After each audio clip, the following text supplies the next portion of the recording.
So with that said, we'll begin. If we'll call to order, and if you please join me in prayer and pledge.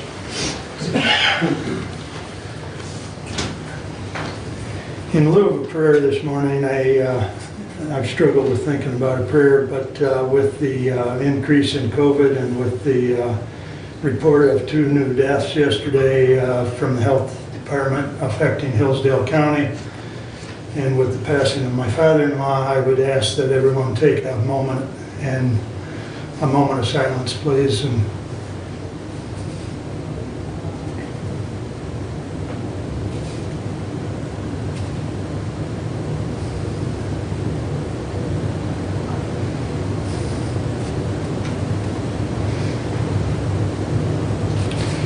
thank you.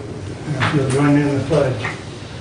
I pledge allegiance to the flag of the United States of America and to the republic for which it stands, one nation, under God, indivisible, with liberty and justice for all. Thank you. Public comment. First call out to the public. I have public comment. Go ahead, Ruth. John Paul Rutan is one of my constituents, and he sent a letter to all the commissioners, and he wants this. He can't be here right now because he has to work, but he wants this letter read under public comment, so I'm going to read it. This is just public comment from John Paul Rutan. I'm not endorsing it or anything else. I'm just reading as one of my constituents asking that it be read. To whom it may concern, I was made aware that Chief Justice Sarah Lisney is of the mindset that she has the authority to prohibit guns from inside the courthouse located at 29 North Howell Street, as well as the court building located at 49 North Howell Street. I was made aware that the prosecuting attorney, Neil Brady, is in agreement with the Chief Justice. It is because of this and the county board's reluctance to pass the Second Amendment sanctuary county resolution that persuades me to voice my opinion on this matter. Let us start with the basis of all law, the supreme law of the land, the U.S. Constitution. Article 6, Section 1, Clause 2 tells us that the Constitution is the supreme law of the land. Any law that is enacted must be in pursuance thereof. It goes on further to say that judges in every state shall be bound thereby. Even further down it says that anything that is contrary to the Constitution has no legal standing. Even Chief Justice Marshall in 1803, quoting this section of the Constitution, said, anything repugnant to the Constitution is void, and all judges and every department are bound by that instrument. Article 6, Section 1, Clause 3 is the oath that Chief Justice Lisney took that bound her by oath to support this Constitution. I may remind all commissioners that each of you took the same oath and are bound by that instrument as well. The Second Amendment is written in such plain language that any citizen knows exactly what the last 4 words of that amendment means when it says shall not be infringed. This really should need no further explanation to anyone within the justice system. Taxpayers pay for both of those buildings. It is necessary from time to time for tax-paying citizens to enter these buildings in the conduction of normal business that does not directly involve the courts or the judges. In fact, to apply or renew a concealed pistol license, one must have access to the county clerk's office. Just imagine the irony in that situation. The right to carry a gun comes as part of our inheritance from God, and yet we have paid for that right by obtaining a CPL, but to get the paperwork to renew a tax on our right, we cannot even practice that right in retrieving paperwork. That has got to be the very definition of irony, or at least an oxymoron. We have separation of powers in this republic. Article 1 sets the legislative branch and gives them the 2 powers, the power of purse and impeachment. Article 2 sets the executive branch and gives them only the power of the sword. Article 3 sets the judicial branch and gave them no power at all. The judge may have control of her courtroom and what happens there. This is what she was elected to do. But as for the building itself, we, the taxpayers, decide through our elected representatives what happens in those buildings through the power of the purse. Because the meetings are held during the times that we, the people, need to work to pay the taxes, I cannot be at this meeting in person. Please enter this letter into the official records of this meeting. John Paul Rutan. Thank you. All right, thank you, Ruth. Anyone else wish to address the board at this time? We will have another public comment at the end of the meeting. Hearing none, we will move along. Consent agenda? Move to approve. I second that. Any additions or corrections? Hearing none, all those in favor of the consent agenda signify by saying aye. Aye. Opposed? Consent agenda is approved. Correspondence is listed. Any comments on correspondence? I would like to bring to your attention the Zoom meeting in November for the Ohio, Michigan, Indiana Council of Government. There will be an update from USGS on the progress they've made as far as the geological study of the Meshendo Aquifer. So that is in your packet. So I was looking at this, and it's got all the meeting ID and everything, so obviously anybody that wants to is open to the public. That is. Okay. That's why I put it in the Right. packet, because I know some people have asked in the past. I also passed it off to Paul at the Health Department for environmental health, so he could pass it around as well. Okay, thanks. Yep. Anything else on correspondence? Moving along, regular agenda. I would like to add, Mr. Chair, item 20-92, a resolution rescinding mandatory use of face coverings to be added under my report.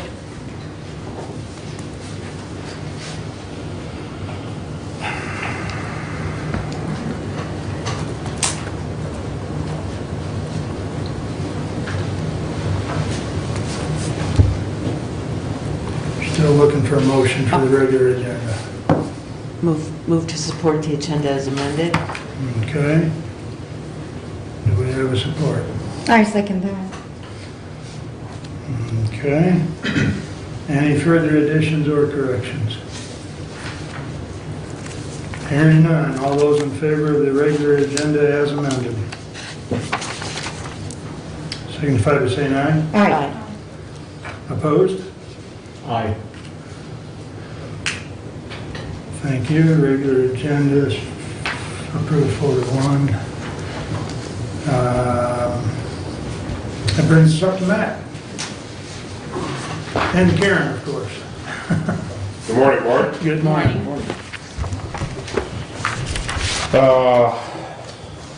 If it's okay with the board, I'm not really going to go through the report. I mean, we've all been through it. I took some notes before the meeting. I'm going to touch on the major parts of the report. If anybody has any questions, don't hesitate to ask. Basically, so our 2020 county at-large total this year was $57,444.55. That is up about $1,600 from last year. I am happy to report though that on our drain balances for each drain account, we're at, as far as the amount of drains that are in the red or the negative, it's the lowest it's been since I've been here. So our hard work with assessments is paying off. Like I've said in the past, we'll never see them all out of the red. It's a checks and balances thing. It, fluctuates every year, but we came a long ways with trying to get those, a little bit of money in each drain account. So the county at-large portion of the assessments this year comes from two parts. The majority is maintenance, the drain maintenance, and that, so this year was around 41,000. And then the other portion that adds to that is the petition projects. And that this year was around $16,000 of at-large dollars for petition projects. We did complete one petition this year on the Lindsay Drain in Litchfield Township, went pretty well. Of course, it seems like we've been averaging 1 to 2 a year on petitions. So we've got one we're working on, the Pleasant Lake drain with the flooding we had in 2019. That's taking a little more engineering time than we originally anticipated, but we're still moving forward with that. We do have a couple other drains that were petitioned this year that we're getting ready to hold board of determination hearings on in December to start the process for those. So I wanted to touch too the lake assessments, which doesn't affect county at large. That number was quite a bit higher this year. It was 52,000 total for all of our lakes, primarily because the extensive work we did to establish an assessment district on Crystal Lake. That's where the majority of that number came from. Just looking at my notes here. Also, in the report, when you folks are out to your respective township meetings and stuff, if they have questions on, their at-larges, it's in this report. Or if you guys have any questions, don't hesitate to call the office. We can help you get through it.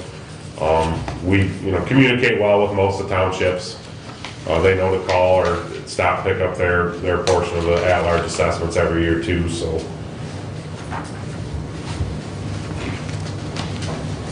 That's pretty much about it, unless anybody has any questions. I have some. Sorry, go ahead. Matt, thanks for the presentation. Really good report. Really appreciate your timely help on this. One thing I wanted to ask you was about the water level. I know of the Lake Leanne that had been determined changed. So the notice had been sent already. Now, so in regards with that, for the District 5, the answer to Somerset for the Lake Leanne, where are we at that? And is it going to take some time to level the waters, or how are we taking that? So Lake Leanne South, Okay. we do have the issue with the legal level being inaccurate, or Okay. the lake is being carried higher than what the legal level is. We are going through the legal process to get that amended. Okay. We've kind of put it on the back burner because it's not an emergency thing. And, Okay. but we are still moving forward with it. I did get a chance to talk with Tony, the Okay. new acting association president. Uh-huh. Very nice gentleman. Right, right. I kind of briefed him on how things were working with, Lake Leanne, North and South both have winter and summer levels. We did postpone winter drawdown to assist with the installation of the aeration system out there. Correct. So we actually started winter drawdown yesterday. But that'll be, down to about winter level in a week or so, and then we'll close things up and hold that level for the rest of the winter. Sounds So- good. I just want to thank you because, in the prior years, as it relates with District 5, we had always issues in regards with manually checking the water level. And if you recall, we had Mr. Londos doing it when he Yes. passed away. Yes. We then decided what next. And so I think now you have that app set up, correct? Yes. That really supersedes everything, and also cost saving, is that correct? Absolutely. Okay, so They've we're been grateful. huge. Those monitors Right. have been huge this spring. It's huge when we're doing winter drawdown, because now we don't have to guess and go up there and measure. We just simply bring up the Your app. app. I can check it. Like I checked it this morning. We dropped an inch. Lake Correct. Leanne North went down an inch. So, Exactly. yeah, they're very helpful. Thank you so much for that. Appreciate it. Matt, under state law, how much work can you do on a drain just on your own volition? For maintenance, Yeah, maintenance. so we can legally assess $5,000 per mile per drain per year. So if a drain was 3 miles long, we could legally assess that for $15,000 a year for maintenance. So it's $5,000 per mile. Yes. And that's without having to have any meetings or anything else? No. Okay. Now, the other question I've got is, and I should have asked this 6 years ago. If I hadn't been so stupid, I would have. But you've got, for instance, in Adams number 3. What you did- page are you on? You did $2,500 of work, and the county at-large portion of that was $250. Then you can go down to another one here, Conley, 175, you did $2,500 of work. and the county share is 300. How do you figure the county share? What am I missing? There's There's a complicated formula. No, there's not. There's no methodology to it. It's at the discretion of the drain commissioner to decide that. But that's only decided at a day of review. So like, I believe I've explained to you before our watershed updates that we do. When we do a watershed update, we notify everyone affected in that watershed and all the municipalities. And at that time is when we decide what the at-larges will be for each municipality. So if there was 2 townships involved, they each get an at-large, and then there's a county at-large. My personal preference is I try to, for the townships, I go off of acres in the district. So if it's 50-50 per township, I try and split them pretty even. The at-large, the county at-large, I try and go off of, how many county roads are involved, public health and safety type of thing to come up with a percentage. On average, it's about 10%. County at-large is right around 10%. Give or take, okay. Yes. Thank you. But that's why they are different. Okay. Matt, I want to recognize you and your staff, and Karen and all your staff for the great job you guys are doing. Did you get your deputy? Well, it all depends on the commissioners and their budgets. So you don't know yet? Not yet. Okay, gotcha. I'm really hoping so. I know. I've got a current employee that we're talking about. He's willing to do it if we can get the salary at a good rate. I really hope it goes through. I think it's going to work great if it works out. Good. So Matt, how many staff members you have right now? So in the office is Karen and Aaron, Okay. and then myself, Rob Franks, and Cody Sanders are my 2 maintenance guys right now. I just had one guy leave us about a month ago. So do you think you could manage without that one staff and save us some money for getting another recruit? Just asking. Well, there's 2 parts to that question. Right now, we are busy, but with coming into winter, you never know with winter weather. So I'm not really planning on replacing that person right now, because if we do get slow, now I have that extra 3rd person that I have to try and keep busy. Okay. As far as saving money, you've probably never been explained this, but my 2 maintenance guys, Rob and Cody, all their time gets billed to the drains. So the general fund pays them, and then we reimburse the general fund from the drains. So their 2 wages don't really affect the general fund per se. Got it. So, did you ever get anybody to help you with projects? At one point, we talked about you just needed somebody to help you on projects. No, I've still got my eye open for someone that could work on a part-time basis temporarily, to help offset some workload. Because we do have some larger projects coming up that we could handle with myself and my 2 maintenance guys, but it would be nice to have that 4th person. So I'm keeping my eye open. Okay. I think you do a great job, and I think Karen does, and I think your whole department and your staff does. Thank you very much. Any other questions for Matt? Thank you. Sweet to the point. You are right. So moved. Accept the report. Motion, Ruth moves to support, or accept Matt's report. Support. Moved and supported. Any further discussion or questions? All those in favor signify by saying aye. Aye. Opposed, same sign. Thank you, board. We're good. Thank Thank you, Thank Matt. you. Thank you, Karen. We let you off the hook today, Karen. All right, moving right along. Bruce had asked to say a few comments before we get into our next standing order. Well, this next issue, Commissioners, that's going to be brought up, I just want to clarify a couple things before the gentleman from Lansing speaks. An email was sent to Lansing indicating that 2 judges met with, they say, Commissioner, it was me, who says the Supreme Court can't do this, ban weapons, and that the county retains authority over its buildings. That is not what I said, and I want to make it clear to you what I've said. I understand that the court, the Supreme Court, through their administrative office, has the authority to tell their courts how to administer their particular courtrooms, offices, etc. I don't deny that. And after our discussion, I understood that a couple of people in district court had been moved upstairs. There's nobody else up there. And I said, well, that being the case, this is a court building. The whole thing is a court building. And there's no question that you have the authority to ban weapons from this building, the annex. On the other side, the discussion that was had was, as we talked, I said, well, I don't have a problem with banning weapons on the second floor of the courthouse, because that's all court-related offices up there, everything that's up there.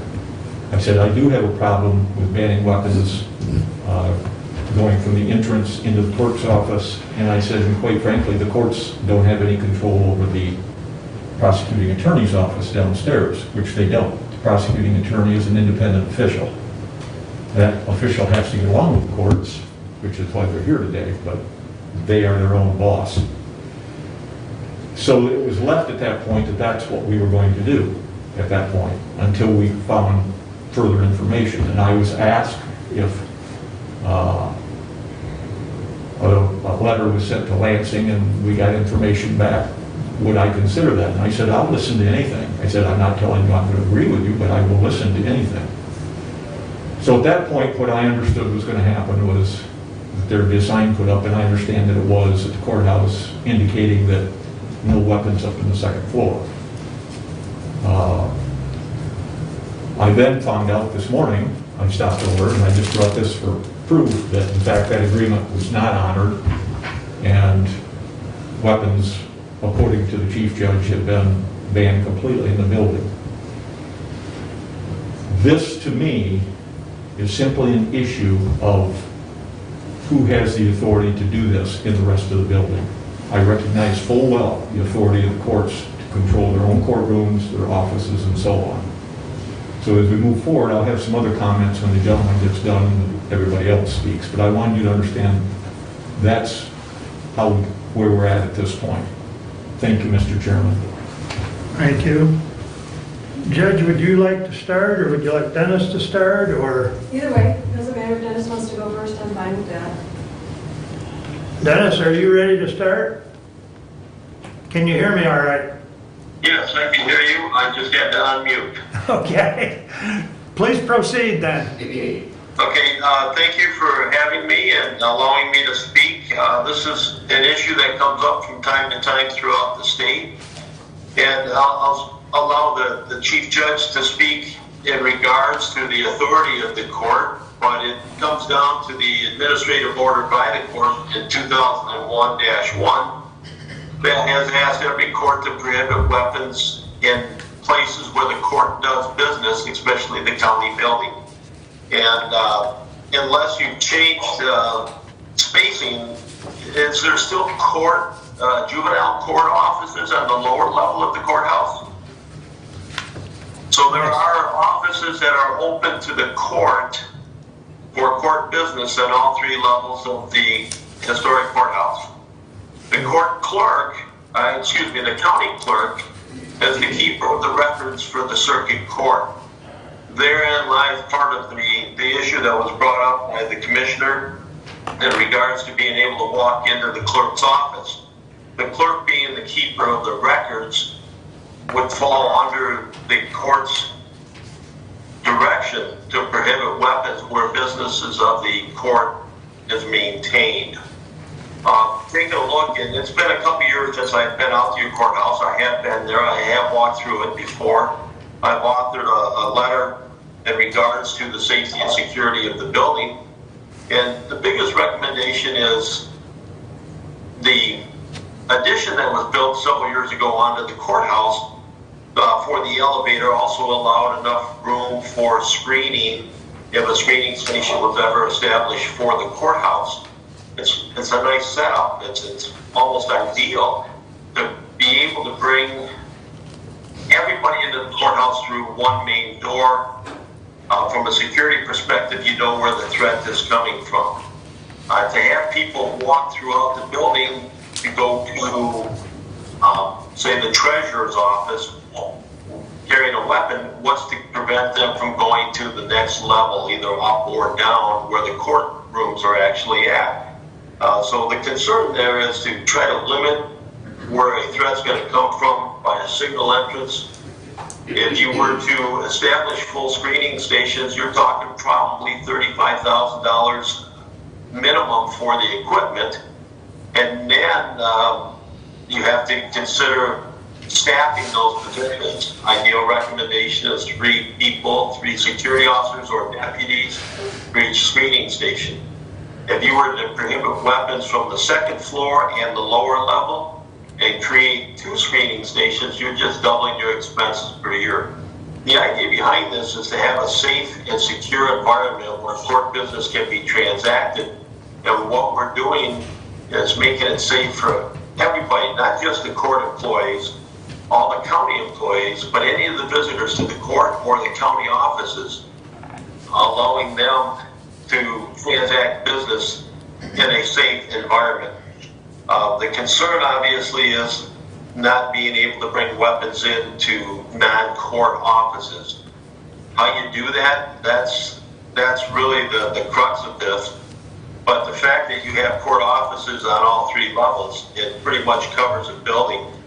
When the Supreme Court authored this administrative order, they asked all local courts to work with the other branches of government to maintain this. And I'm sure that the chief wants to speak about the separation of powers, but also the authority of the courts in Michigan and under the Michigan Constitution, the rights that they have to do that. The biggest thing that we're trying to do, like I said, is make it a safe and secure environment for everybody. But my concern is whenever somebody comes into a court building, it's not that I don't trust that person that they're carrying a gun, but it's making that gun accessible to somebody else that may have criminal or unlawful intent. What is that person's background and training in terms of securing that weapon, making sure that weapon doesn't get out of their possession and into the hands of somebody else? Well, trying to bring this all together is making it a safe and secure environment for everybody. Do our employees, the county employees, need to feel a little bit stressed that somebody's walking around with a weapon in their building when on the next floor, on the upper floor, there's no weapons up there? So those employees are a little safer. Those are some of the things we should take a look at as well, is the safety and security of all the employees that are involved in the courthouse. The unfortunate thing in today's times, people don't know that this employee doesn't work for the court, but they see them coming out of the court building. So there could be problems down the road saying, well, you worked for the court, and somebody's going to take their revenge out on a county employee, not just a court employee. I'm open to questions. If you have any questions in regards to the way the safety and security is set up and the ideas behind Administrative Order 2001-1. I think, unless there's a question, we'll let the judge speak next, unless there's a question right now. Your Honor. Thank you. Brought with me, I think you all have these copies, but I brought extras as well. Good morning. Good morning, Judge Sarah. A couple things I want to address, I guess, initially. First of all, in response to Mr. Rutan, I find myself in the position of agreeing with most of what he said. I don't disagree with what he had to say. I would not be here before you if I didn't have legal authority to do so. I simply wouldn't do that. In fact, I would quote to you, not to get too technical here, but there is a Supreme Court order that's a United States Supreme Court order that supports exactly what we're talking about here, and that's District of Columbia versus Heller, 554 US 570. It's a 2008 case. I take that very seriously. Mr. Commissioner Caswell, if you saw a sign, it wasn't at my direction. It was and I looked at Judge Bianchi. As we agreed, the sign was taken down and not put back up. The only sign that was up after our agreement was the one at the district court, as we discussed. So I have no knowledge of any other sign that has been replaced. So if that happened, that didn't happen because of my say. I want to thank Mr. McDonnell for his remarks. I think they create a good starting place for what I have to say. Several recent incidents of individuals attempting to bring firearms into both the courthouse and the courthouse annex have raised the issue of what the courthouse security guidelines are. Chairman Wiley asked me as Chief Judge of the Hillsdale Courts to speak on this issue to the board. With me in person, I have Judge Michelle Bianchi, J.P. Riddell from the Friend of the Court, our prosecuting attorney Neil Brady, Sheriff Scott Hodshire, and Chief Scott Hefner. I'm also aware that many of our court employees and county employees may be listening as well, as they have an important interest in this issue. In an effort to continue the working relationship that has always existed between the courts and the county, I've been working with Chairman Wiley on this issue. I'm aware that Chair Wiley contacted all of you, provided you with the documentation that I've now given you again that supports what I'm about to say, and gained a majority consensus to the county continuing to cooperate and comply with existing law. As I've established in my tenure on the bench, which isn't long, 6 years, I am a rule of law judge. Non-compliance with these materials would be illegal. Since 2001, it has been established that weapons are not permitted in any courtroom, office, or other space used for official court business or by judicial employees unless the chief judge or other person designated by the chief judge has given prior approval consistent with the court's written policy. This rule was established by the Michigan Supreme Court in Administrative Order 2001-01, as alluded to by Mr. McDonnell. This has been in effect and unchallenged for nearly the last 20 years. The Michigan State Police website references this order in its section on firearms and prohibited premises. It remains the law that must be followed. The Michigan Supreme Court required each county in Michigan to adopt this policy. In 2002, Hillsdale County complied with this requirement and adopted Local Administrative Order 2002-01. It is signed by all three of our judges at the time, Judge Smith, Judge Sanderson, and Judge Nye, signed on February 12, 2002, reading as follows, and you have it there in front of you, but I'm going to go ahead and read it for the benefit of everyone. This administrative order is issued in accordance with Michigan Supreme Court Administrative Order 2001-01. The purpose of this order is to address the presence of weapons in court facilities. It is ordered, 1, no weapons are allowed in the courthouse, courtroom, office, or space used for official court business or by judicial employees. This prohibition does not apply to court security personnel in the performance of their official duties, law enforcement officers who are transporting prisoners or who attend court as a witness in a criminal proceeding, or to members of the judiciary who have been issued a concealed weapons permit. The Chief Judge may authorize additional exceptions in extraordinary circumstances. All persons and their belongings, unless specifically accepted, and all parcels are subject to screening by court security personnel or law enforcement personnel designated by the Chief Judge for the purpose of keeping weapons from entering the facility.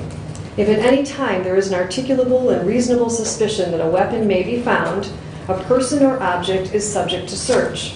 The search shall be no more intrusive than necessary to protect against the dangers presented. Notice shall be posted that, quote, and you have a copy of the notice that we prepared, no weapons are permitted in this courthouse, courtroom, office, or space used for official court business or by judicial employees. All persons and parcels are subject to a search for weapons and restricted items as a condition of entry. Persons in violation of this order may be held in contempt of court. Like the Supreme Court order, this local administrative order is also still in effect and must be followed. Following the law puts Hillsdale County in line with our surrounding counties. Branch, Calhoun, Jackson, Lenawee, and in fact, I know of no other county in Michigan that does not follow this policy. The issue is very straightforward. The Michigan Constitution in Article 4, Section 6, gives the Supreme Court general superintending control over all courts. By enacting 2001-01, the Michigan Supreme Court put rules in place that must be followed. Weapons are not allowed in the courthouse, courtroom, office, or space used for official court business or by judicial employees. The courthouse annex, and this might be a curveball, but the front of the court is actually part of the court as well, are places where weapons are prohibited by this order.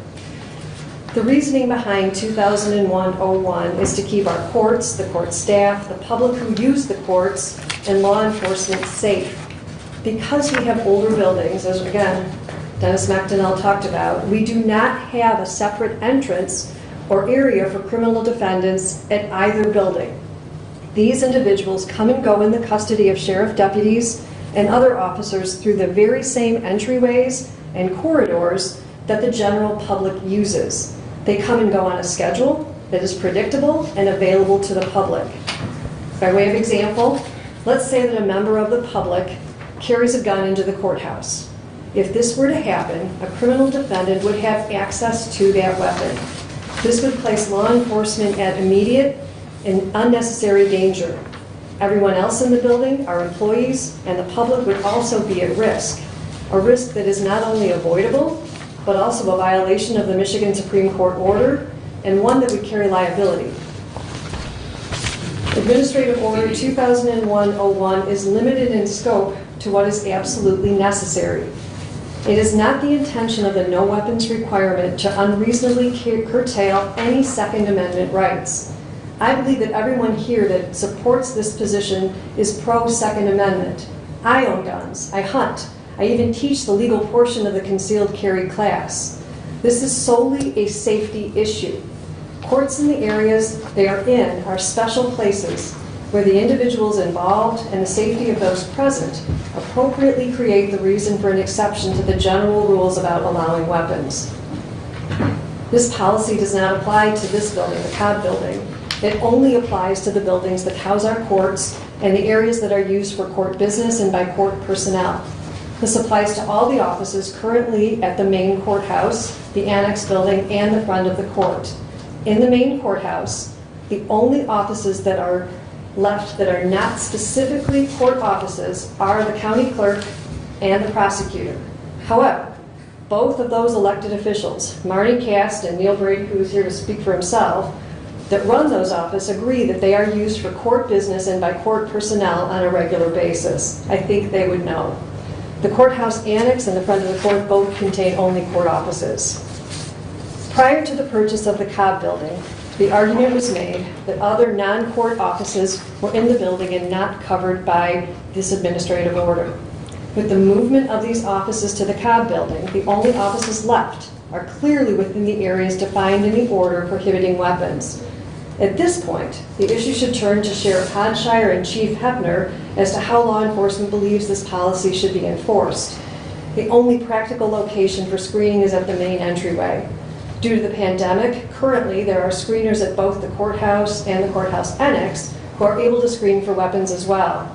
This practice is already in place at the district court and can be readily established at the main courthouse. In sum, the Michigan Supreme Court believes that the safety interests of our citizens who use the courts, our county and court employees, and our law enforcement is paramount. I agree. The rule is simple but critical, and as Chief Judge, I'm following it. The security guidelines require that no weapons are allowed in the courthouse annex, or the front of the court building. And that's what I have to say. I guess I don't know if Mr. McDonnell has any comment on anything I've just said. Mr. McDonnell, can you hear me? Yes, I can. You've covered all the main topics very well. I appreciate your comments. And again, it goes towards the safety and security of anybody that visits the historic courthouse, as well as the other two court locations in front of the court and the annex. But it also covers all the employees as well. So I think under the authority of the court, we're just trying to make that safe and secure. for the people that are there. Thank you. I know that I have other people up here. Mr. Gregory, did you want to say anything? I know you had a comment the other day when we talked about the difference between this and some of the other things that are happening.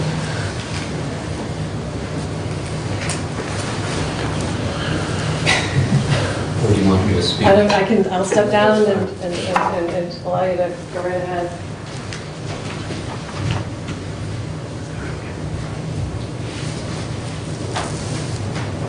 Good morning, Commissioners. Morning. There is an issue that is going to come before this county. Next week, we have an election, and the Secretary of State has decided to try to ban guns from polling places. We're not in favor of this. We're not going to enforce that. Discussion with the sheriff and Marnie Cast, and our opinion is that the Second Amendment supersedes the order of the Secretary of State, which may not even been created in compliance with the administrative rules to create these orders. That's going to be litigated today, possibly this week, in the Court of Appeals. So before Election Day, we'll have an opinion coming from the Court of Appeals. Even prior to that, it was our decision that this order wasn't going to be enforced. We want to distinguish that particular order from the Secretary of State from that which the Supreme Court has passed down. And obviously the distinction is that there are situations of concern with inmates, people who are traveling within the building for court, who can get access to firearms and then pose a danger to law enforcement and everyone else around. That's not the situation at an election, obviously. An election, you have citizens who are going in as opposed to inmates going in to vote. They're not doing that. So to distinguish that issue that was created by the Secretary of State from this issue that was created by the Supreme Court, I just wanted to clarify that and mention that that's what Judge Lisney was speaking about. But I'm also here in support of the Chief Judge in the county and her perspective and her desire to follow the rule of law and what's been passed down by the Supreme Court. I've discussed this with Sheriff Hodshire, and of course his concern is the same for the safety of his men as they bring inmates in and out of buildings, both the big courthouse and the courthouse annex. And they have to be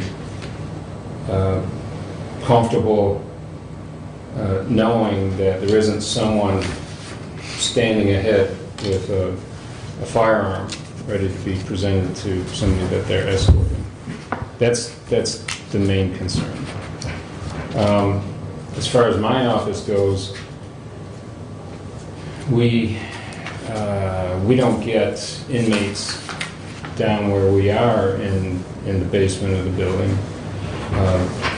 Perhaps from time to time in juvenile court, but that's not to say that there aren't people that are angry with me or people in my office who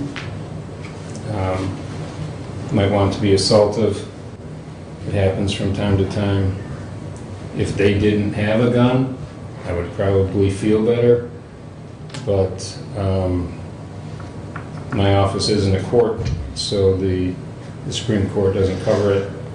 I don't have an opinion. If I were in the Cobb building here, I would be fine. That's not a problem. I wouldn't voice an opinion about whether guns should be in the Cobb building simply because I'm here. But if they were excluded from the courthouse, which happens to be where I am now, I wouldn't have a problem going along with that, because there are angry people that tend to visit us from time to time. So I'm comfortable with the courthouse, the big courthouse, being a gun-free zone as required by the Supreme Court and as indicated by Judge Lisney. Okay. Thank you, Dave. Thank you, Commissioner Williams.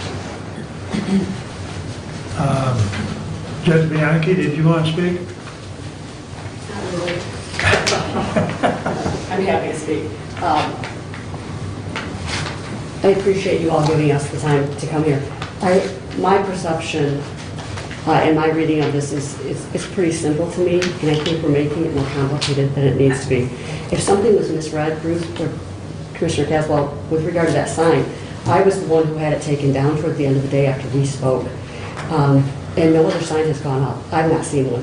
As a matter of fact, when I removed the sign, the security guard was very alarmed. He came, "What are you doing?" And I said, "We have an agreement. We're working this through until we get this resolved.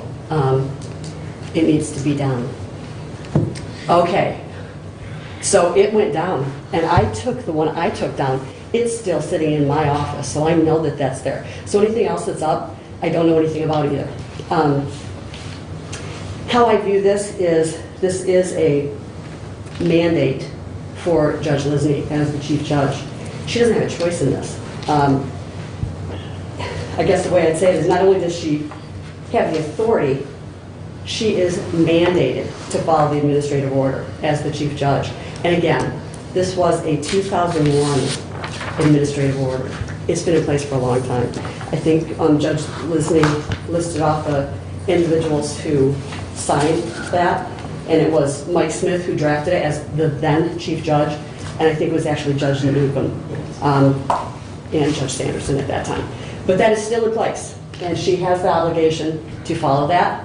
It's not that we're trying to follow the law, it's that she has to follow that. That is mandated. She is doing her job to post that, as was, as far as I'm concerned, dictated by the Supreme Court of the state of Michigan, and then put into effect by the policy drafted by Judge Michael Smith back in 2002. They didn't sign it or put it into effect for our local government until 2002, but came down from the Supreme Court in 2001, as was stated previously. Can I ask a question? Is that okay? I'll allow it now. Go I ahead. have a question, please, Judge Sure. Bianchi. How are you today? I'm well, thank you. How are Thank you? Very well. Good. I have a question. Everything that you're saying and that Judge Sarah is saying is that this is cut and dry, I've heard all this, okay? You're saying it's very simple, it's a mandate, it's the Michigan Supreme Court, I understand all that, okay? What I'm wondering about is this conversation that was had with Commissioner Caswell, and Commissioner Caswell was saying that he agreed to a ban of the top floor where the courtrooms are located, but not the first floor, not the basement. So why was that even an agreement? And then you said you went and you took the sign down until this was worked out. I think that was a misunderstanding. As far as, I'm going to have Mr. Caswell speak for himself. He did talk about the second floor and that being okay to him because he thinks that we can ban the guns there because it's purely where court work is done. I would go back to the very first statement in the order itself No weapons are allowed. I'm sorry, can I? Yes, I know, but please, why- we're having a hard time. Yeah. And I We don't try want you not to- passing out. I'll try not to spit on anybody. I Okay. know, but why would, Judge Sarah, can you clarify? I mean, why would you guys even broach this second floor business when it? I'd never broach that because I don't believe that. I don't believe that's correct. I think that that was a conversation that came up, and maybe Mr. Caswell, who I have the utmost respect for, talked about that because he was thinking about it's okay, something that maybe he could address and not object to. The second floor is okay because it's where the two courtrooms are. The difficulty with that, and why I say it's simple, goes back to the first line in this statement, and it says, it is ordered. No weapons are allowed in the courthouse, courtroom, office, or space used for official court business or by judicial employees. Every word in an order like this is chosen particularly. Those other words after courthouse and courtroom expand that to every place in that court building. My employees are everywhere. In the juvenile office, my administrator, Megan Stiverson, is down there. She's doing court hearings down there virtually every day. And that's where my probation officers are also, right next to the prosecutor's office. So that's downstairs. And quite frankly, the employees are in every bit of that courthouse. So any place they do business, the clerk's office does other business. And I think that that's where the confusion comes. So very respectfully speaking, and I'm just very respectfully, I'm just trying to understand is all. I appreciate that. Why did you take the sign down? Because we were engaged in a conversation, he felt differently. And so the conversation was, is there somebody that we can get a second opinion from that might clarify this? And so Commissioner Caswell wasn't real comfortable going back to the Attorney General's office to get clarification. And so it was to go to the state. You could be more honest than that. I don't want anything to do with the Attorney General. That's kind of what he said, actually. That is kind of what he said. And so we respected that because that's typically where we would have gone back to for the opinion.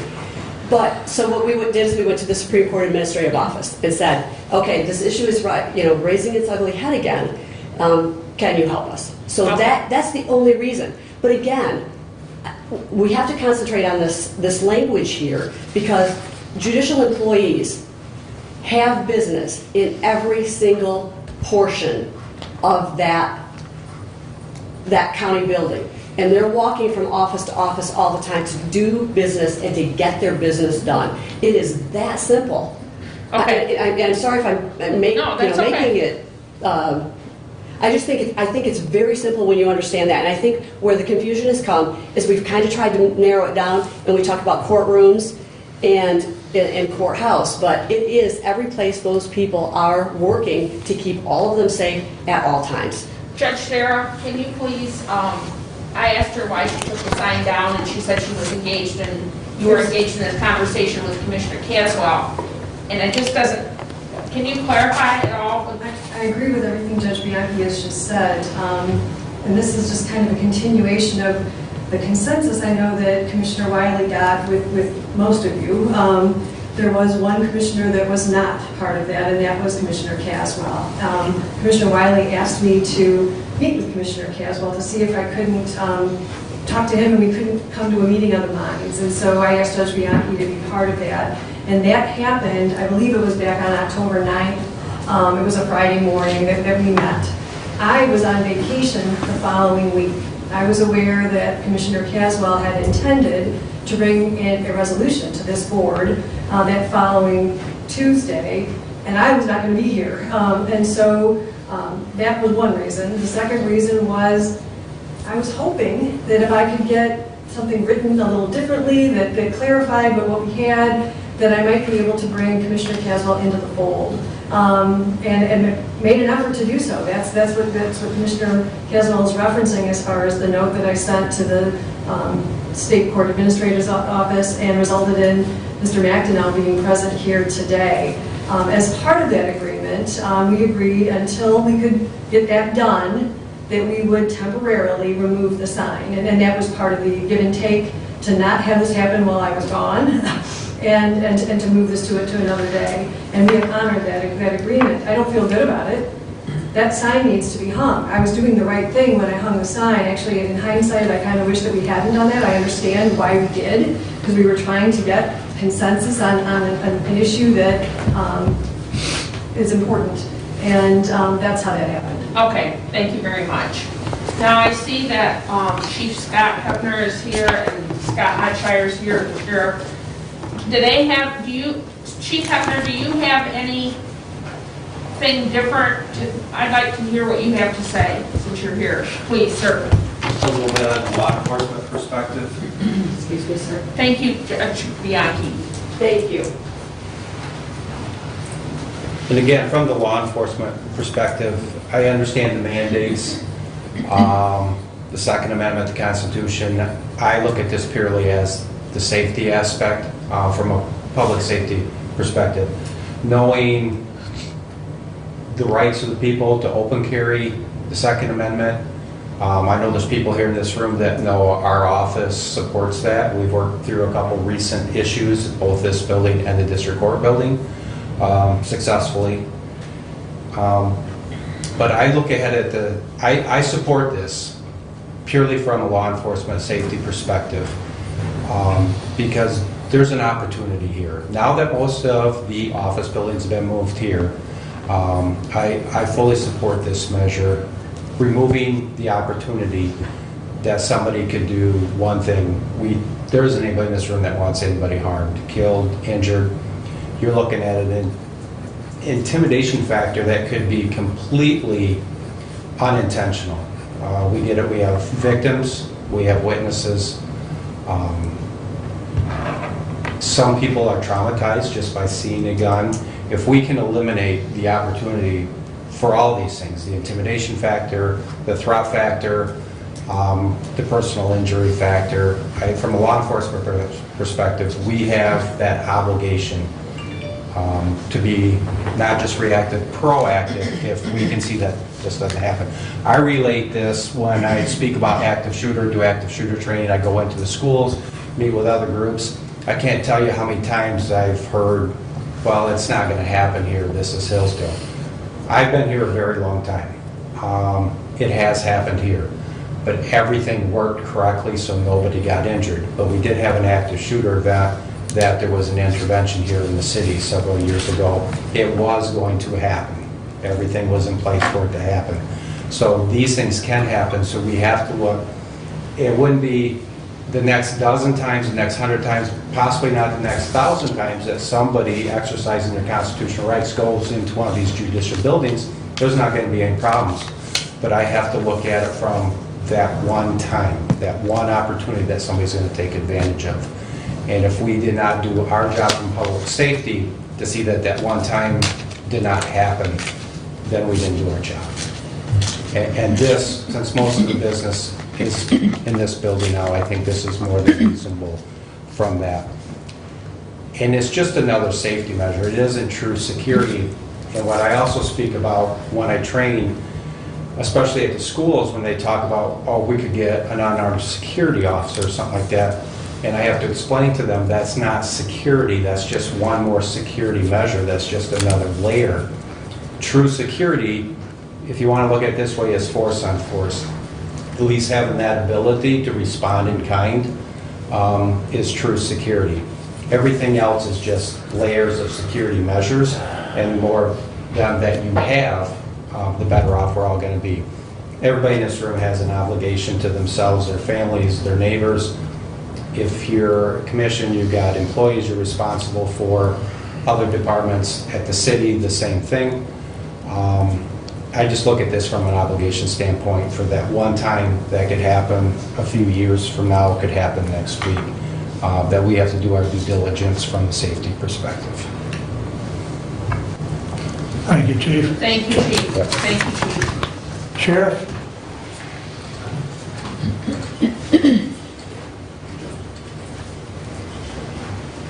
Good morning. Morning. Good morning. I agree 1,000% with Chief Hepner, and I agree 1,000% with the judges. It is my duty as the sheriff to provide security for the employees at the courthouse. I do not have the resources to put 5 of my men in the court systems to search for weapons. Everybody's entitled to a safe place to live and a safe place to work. And as my job as the sheriff, I have to provide that place. We house rapists, murderers in the Hillsdale County Jail, and it's my job to also protect them when being shuttled back and forth into the court systems. Most of the inmates know when their court date is. It would be very easy for them to get on the phone and call one of their buddies and say, bring a gun into the court systems, and it'll be over with then. It's not if it's going to happen, it's when it's going to happen. And we want to prevent that from happening. I'm pro Second Amendment, like Chief Hebner stated that everywhere else in Hillsdale County, I'm great with having a weapon, being able to carry it in this building as well. I do believe that the security of the courthouse is very important at this time. Any questions? Questions? Okay, thank you. Thank you. Thank you, Sheriff. You're welcome. Dennis, you have any closing comments?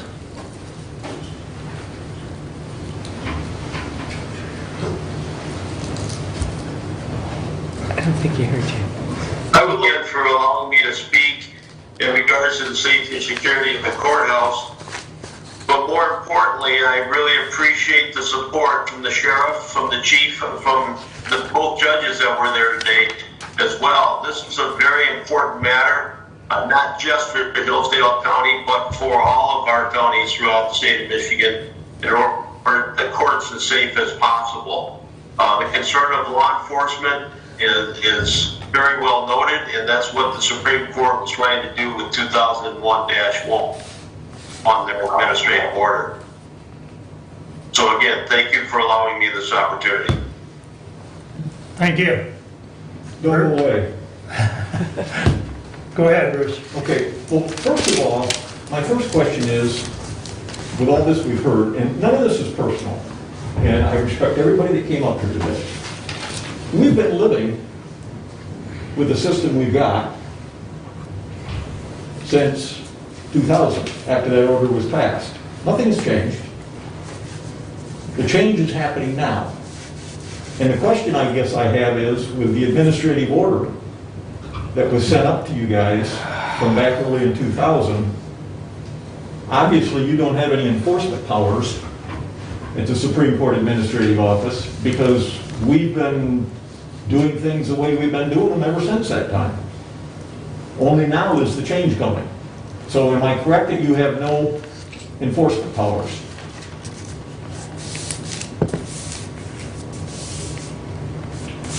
Can I jump in and respond? Mr. McDonald? Back to now. Don't think he can hear you. Dennis, did you hear Yes.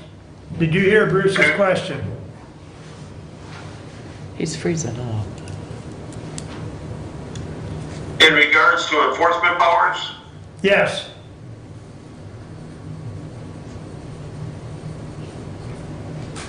rights, administrative orders, and they can managed by the court system.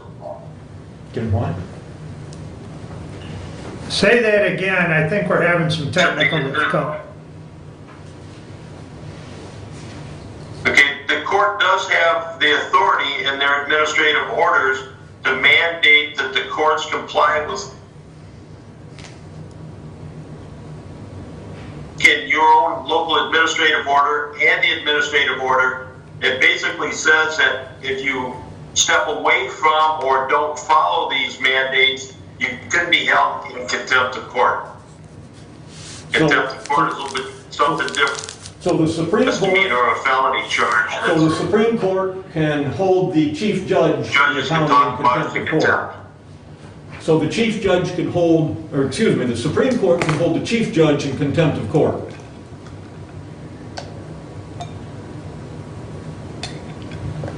They can hold them in contempt or do other administrative matters. But Okay, well, you get my point. We've lived with this system for 20 years after this thing was put in place, okay? The second thing, when I was in office in the House, this question came up, and I received a letter. I put together a letter, and it wasn't my opinion. We sent this over to the Supreme Court Administrative Office.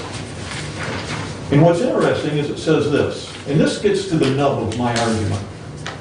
It says, in employees and judge of the Second Judicial District Court versus Hillsdale County in 1985, each branch must recognize and respect the limits of its own authority and the boundaries of the authority delegated to the other branches. And that's really the issue that I'm dealing with here. I feel very strongly that this commission is the only entity that can ban weapons from that entire courthouse. I understand the administrative order. I also understand that the administrative order is very vague. And the little bit of time that I had to spend in Lansing, no offense to any lawyers in America, but vagueness is the province of court cases. And it goes on to say how this order operates, this administrative order, and this came from the Supreme Court, how this order operates in light of the legislature's passage of 2000 Public Act 381, which I believe is the concealed weapons permit passage, is a question that has not been the subject of a case or controversy before this court, meaning the Supreme Court. If the matter comes before the courts, I presume the courts would consider the issues that you raise, meaning that I rose. Okay? In addition, I presume the courts would consider whether allowing a person to carry a firearm into a non-judicial portion of a building that also contains judicial offices or employees would defeat the purposes of what weapons ban. So it hasn't been, this is an administrative order. There have been no court cases. Now, we as a county currently allow members of the clerk's office to carry concealed weapons into the courthouse. They can do that. That's in our, what, administrative rules? Or Personnel policy. Personnel policy, okay? If the judges make this decision and we're not involved with it, then we're putting all of the clerk's office employees in jeopardy of violating the law, okay? Again, I get it that the annex building is entirely a courthouse. I get it that the second floor of the courthouse is entirely court-related, all court concealed. What I am arguing, and I will go to my grave saying that I'm right, is that the courts have absolutely no authority, none, to ban weapons from that entire building. Now, Mr. McDonald brought up the issue of money. And having established myself very clearly as the tightest old buzzard that ever walked the face of the earth when it comes to money, money is not an issue when it comes to constitutional rights. And we do not make areas of our country, whether it's in this situation, in our schools, or anywhere else, we do not make them safer by banning guns. Because the only people you're banning then are the law-abiding citizens. The crooks are going to bring guns anyway. Believe it or not, they don't follow the law. So, I'm simply arguing this. If this commission wants to make this decision to ban weapons out of the courthouse, that's our decision. It has not been adjudicated, and if it needs to be adjudicated, then I would say that the courts, either the Supreme Court Administrative Office or others, needs to take this to court. Now, there will be those who would say, well, Bruce, you're a fool for doing that because you know how the courts are going to rule. No, I don't know how the courts are going to rule. And maybe it's a question that needs to be brought up in light of the fact that the legislature passed this concealed weapons bill. But it's our decision, no one else's. And if it's going to change, we need to make that decision. We need to vote on it. That's my belief. Now, I started out this whole public service thing going up to Lansing, and as I went door to door to about, by the time I got done, 35,000 homes, I always said the same thing. I'm a 100% supporter of the Second Amendment, and I am a 100% supporter of right to life. I'll listen on everything else, but on those two issues, I am not going to change. And I am not going to end my political career by simply bending down to this and saying, well, go ahead. It's our decision as a commission. And if this commission decides to ban weapons from the courthouse, then I'm not going to argue with that. I know how I'm going to vote. But if we decide to do that, that's our decision, no one else's. And this letter that came from the Supreme Court is very clear that it's never been adjudicated. And if there's an argument with us, whatever decision we make, then that needs to be taken to court, and we'll let things work out as they see fit. So that's where we're at. This is not personal. This is not mad at anybody or anything else. It's clearly a constitutional issue as to what is our authority and somebody else's. And it's our authority not to control the courtrooms. That's the judge's authority. It's our authority to control the rest of the building and make the decision as to what's going to happen. With that, I have a compromise. Because compromises are always good things. The issue I've heard, Mr. McDonald, is we have court employees going into the clerk's office in and out all the time. Well, what percentage of the time do judicial employees going in and out of an office or a building, what percent of the time do we then establish that makes that building fall under the authority of the courts as you're describing it? For instance, if judicial employees come over to this building, which they do, I'm sure, and come down and talk to Derek Ringman, our finance person, does that mean the courts now have control of this building in terms of weapons? What's the percentage of time that we're talking about? The administrative award a percentage of time to do the business of the court in their facilities. The building you're in, I'm assuming, is a non-court building. It is not under the subject of the court. Even if their employees come in here for 15% of the time? No percentage has been stated, sir. Okay, so we don't have any percentage. So how far does this thing extend? We don't have an answer to that. And if we allow this to happen over in the courthouse without us making the decision, what's to say 10 years down the road, another chief judge comes along or another judge comes along and says, well, we're going to extend it to this building. Where does it end? That's a second question. Okay? That's why it's got to be our purview and no one else's. That's what we were elected for. Now, what if we simply said in the clerk's office, all communications between the clerk and between the clerk's office and the judges has to be electronic?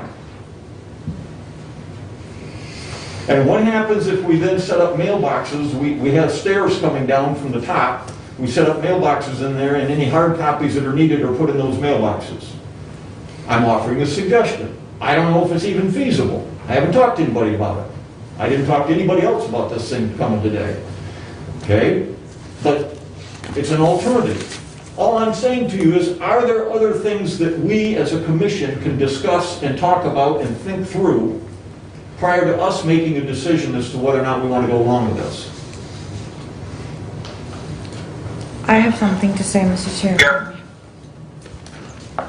I'll let Tim say. Go ahead, Dennis. I was just going to ask, has this commission in years past made this discussion or had discussions on this same topic since 2001 or 2002 when the local administrative order was authored? I don't think so. I believe there have been, Dennis. I don't think any of the current board was part of those discussions, with the exception of myself. I may have been, I believe it might have been the first year I was on, we had this discussion, but it was much more low-key at that time. So, go ahead, Commissioner. The letter that Mr. Caswell is referring to, was that the one that was authored by Ann Boomer in 2007? That's correct. Yes, sir. That is correct. Okay. And I noticed that she did close stating that, allowing a person to carry a firearm into a non-judicial portion of that building that also contains judicial offices or employees would defeat the purpose of a weapon prohibition, thereby infringing on the court's authority to administer to the courts. Well, Mr. McDonald, you haven't read that exactly right. It says, if the matter comes before the courts, I presume the courts would consider the issues you raise. In addition, I presume the courts would consider whether what you said. So it's not that this would defeat the purpose. It's if there is a lawsuit, she presumes that the courts would consider those two things. Correct? And I presume they would too. Okay. Commissioner? Well, Mr. Chair, if I may, I think this whole thing has come about only just recently because I know the fact that the courtroom has those notices put up, for a long time. But now what we're trying to do is we're trying to have notices all over the courthouse. But my only issue here is the concern of the courthouse today is that all of the inmates that are being brought in are from downstairs, from the main entrance.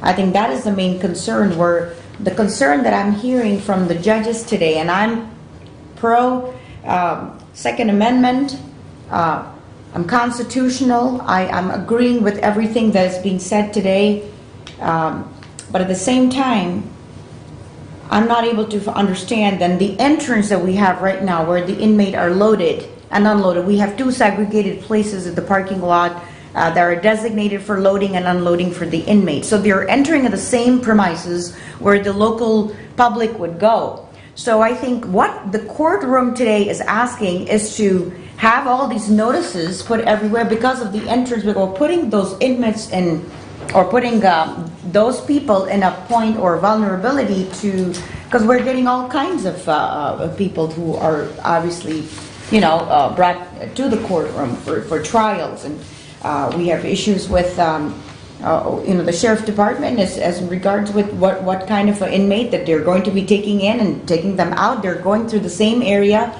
of the general public and going to the second level. So I think that is the whole reason why, but the whole thing is this doesn't apply to this building. But if you're going to start making the signages for all those buildings, then I think I wouldn't be too surprised if those kind of signages would be introduced to this building, because we do have the treasurer's office sitting here who deals with finances, who deals with monies, Derek over the finance. So when we put in restrictions, how far are we going? And I think as Board of Commissioners, I don't believe that we have the ability or our jurisdiction to tell the courtroom how to operate. No, We just don't have that jurisdiction. that's correct. We've So- admitted that. Right. So I think with that, the only concern, and I am open to hearing, and I've heard a lot today, it's been brought to the table today for us to make that decision as to if all the signages have to be put all over the courthouse.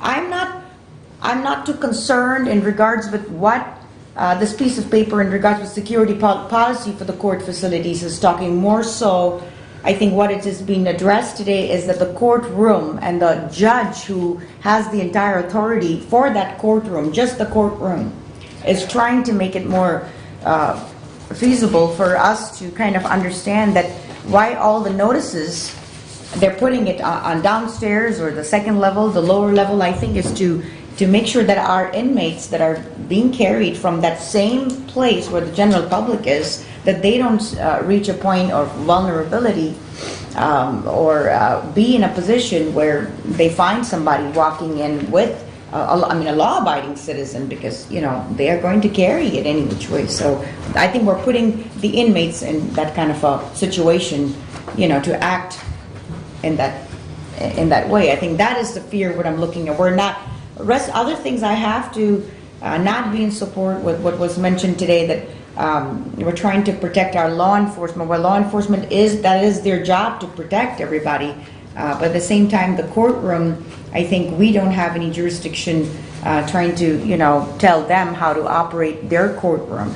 I think they're just trying to make it as possible, as feasible as possible for no problem to occur as it relates with the same entrance that the inmate uses, the same entrance that general public uses. It would have been different if they would have been in a different building completely. Now, we don't have the finances to create another building for them to operate completely differently, the courtroom entirely to them.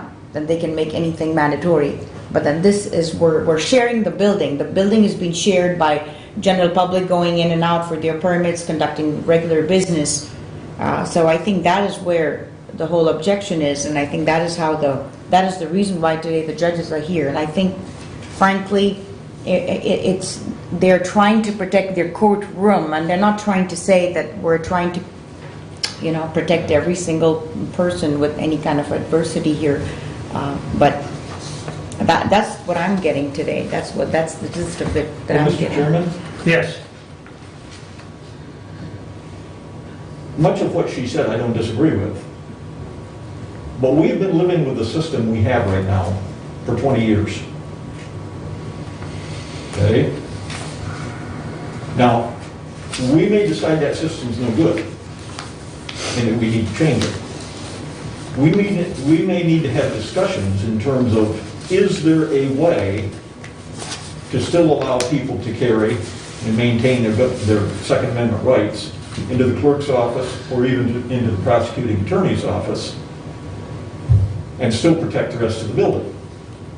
I also want to address the issue of safety. Nobody, irregardless of how you're arguing on this, whether it's me or whether it's the rest of you that have been asked to come here, nobody is against safety. Nobody wants anybody to get hurt. And nobody wants a gun incident. But if you look around our country over the last 15 years, every time there's been a mass shooting, it's been in a gun-free zone. You do not protect good people by disarming them. Now, I understand that we're dealing with some pretty rough characters coming from the jail. And I understand what the sheriff and the head of the city police said in terms of wanting protection. I get that. But I also understand there's another issue. And that issue is Second Amendment rights. And all I'm saying is that I'm willing to keep the annex gun-free. I'm willing to make the second floor gun-free right now. That's not a problem. The rest of it, I think we need to talk about, and I think we need to think through. I am not convinced that the Supreme Court administrative order has any authority over the rest of the building. Now, you can talk about other counties. Other counties probably didn't have somebody quite as obnoxious as I am in terms of fighting against this thing. But I can't base my decisions based on what everybody else is doing. My mother beat that into our heads. I don't care what everybody else is doing here at Caswell, you're going to do it right. And so all I'm saying is, if we're going to do it, if we're going to ban weapons, it's going to be this body that's going to do it. If it's not this body, then it doesn't get done. So, Julie, just a minute. I want to circle back to Commissioner Carlin. You talked about the courtrooms, but in the administrative order, it clearly states, it is ordered that weapons are not permitted in any courtroom, office, or other space used for official court business or by judicial employees, unless the chief judge or other person designated by the chief judge has given prior approval, consistent with the court's written policy. That space, that word space, includes the common space, the clerk's office, etc. So keep in mind the administrative order, please. One more thing, Julie, and then I'll get to you. In 2007, which I know you do not have this is another document that I have come across. Judge Michael Smith, current chief judge at the time, or circuit judge and chief judge, in 2007, August of 17, letter to Maxine Vandenberg, who was the chair at the time. Sheriff Burkhart brought to my attention that there's been a complaint filed with the board regarding the no weapons policy and the warnings on the entrance doors. I am taking the liberty of educating you and the board regarding the history of this position. I have included the Administrative Order 2001-1 from the Michigan Supreme Court mandating each trial court to submit a written policy conforming to the directive of the Supreme Court to initiate such a policy. I have also enclosed a model administrative order proposed by the Supreme Court to be adopted by the trial courts. I have also included a copy of our local administrative order that is in compliance with the directive from the Supreme Court. He goes on to say that I trust this information will assist the board in answering your concerns. So, in comment to you, Bruce, this has come up, and I know for a fact, I think it was the first year I was on the board 8 years ago, that it came up with Sheriff Burkhart, and at that time, Lieutenant Parker was the safety officer. And there was some discussion at that time, 8 years ago. So it is not a new issue. And nothing was done. Well, We continued on the policy the same.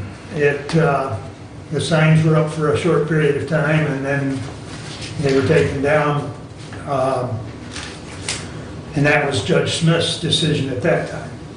So, And Commissioner Caswell, if I recall, that was one of the reasons that this building was purchased, is so that all of those non-courthouse essential individual departments would be moved over here. And they have been. And so now we're still sitting here, now we're trying to accomplish the very thing that was set in motion back in 2013, and it really should have been set in motion back in 2002. So the fact that they sat, we all sat on our hands, should not be a reason for saying that it's not appropriate to do it this time. It's appropriate to do it back in 2001, 2002. And we're now doing it. Now you have the opportunity to do it right. And I'm imploring you to do the right thing. So, for anyone that didn't hear all of Judge Bianchi's comments, to summarize, if I may, and I do recall some discussion when we did purchase this building was to get the non-court offices out of that building. And whether the full commission was in agreement at that time, I don't recall, but I do know that it was my intention to have the county offices in a separate location, which for the most part we have accomplished. So, Julie, you have the floor. Well, just the other part, again, going back to the clearness of this, the Michigan Supreme Court administrative order goes on to say, after the paragraph you read about the spaces that are covered, that each court is directed to submit a written policy conforming to the order of the state court administrator for approval as soon as is practicable.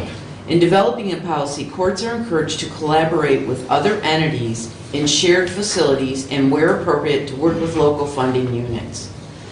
Such a policy may be part of a general security program, or it may be a separate plan.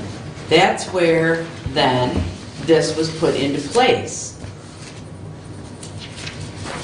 So I think it's perfectly clear that this is the local order that was put into place after the Supreme Court told them, instructed them, whatever, directed them to do so. And this was done in conjunction with the board at the time. Obviously, it was not opposed, or it wouldn't be in place. So I do think it's clear what the law is, what the rules are, and I think for the most part that we have been following that the entire time. I don't think there's been a change. I just think we have people challenging it right now. I don't think there's been any changes. Well, people have been carrying weapons into the courthouse, going into the clerk's office for years. Now it's being proposed they can't. That's a change. No, they always couldn't. Just nobody did anything about it. Nobody enforced it. It's not a change. That's what I'm arguing. It's not a change. It's been in place since 2002. So quick question, Mr. Chair. So that means are the employees at the clerks office, can they bring a licensed weapon with them? Are they permitted to do so? According to the changes we made probably 6 years ago to the personnel policy, they can, as long as they're not out in the open. Now, that is something that we will have to address in the personnel policy, and we'll have to address with the judge should we mandate no guns in the courthouse. See, that will create a conflict of interest. If you're going to have the employees not carry any, licensed We'll weapons. have to address that. Correct. So those things are going to be changed in light of if we don't honor what this particular security policy for court facilities is, because it clearly mentions what I'm looking at, that no weapons are allowed in the courthouse, courtroom, office, or space, like you just read, and then it goes on to say, or by judicial employees. So if that becomes contradiction if we're allowing our employees to carry employees. And I didn't know that, and my apologies on that unawareness, that I did not realize that the employees were able to carry, they're able to carry their licensed weapons, but yet we're now trying to put this as a mandatory fact that we cannot have anybody walk in with no That was done in weapons. 2013, Mr. Chairman, What was? allowing the employees to I consider. I did not bring the personnel policy with me today. Can I add, that there's an important end to that Supreme Court order that gives the chief judge to be able to have a list of people that I allow to continue to do this. And frankly, I have two people at the district court right now who are appearing. They're both former law enforcement. They are there. They are on that list.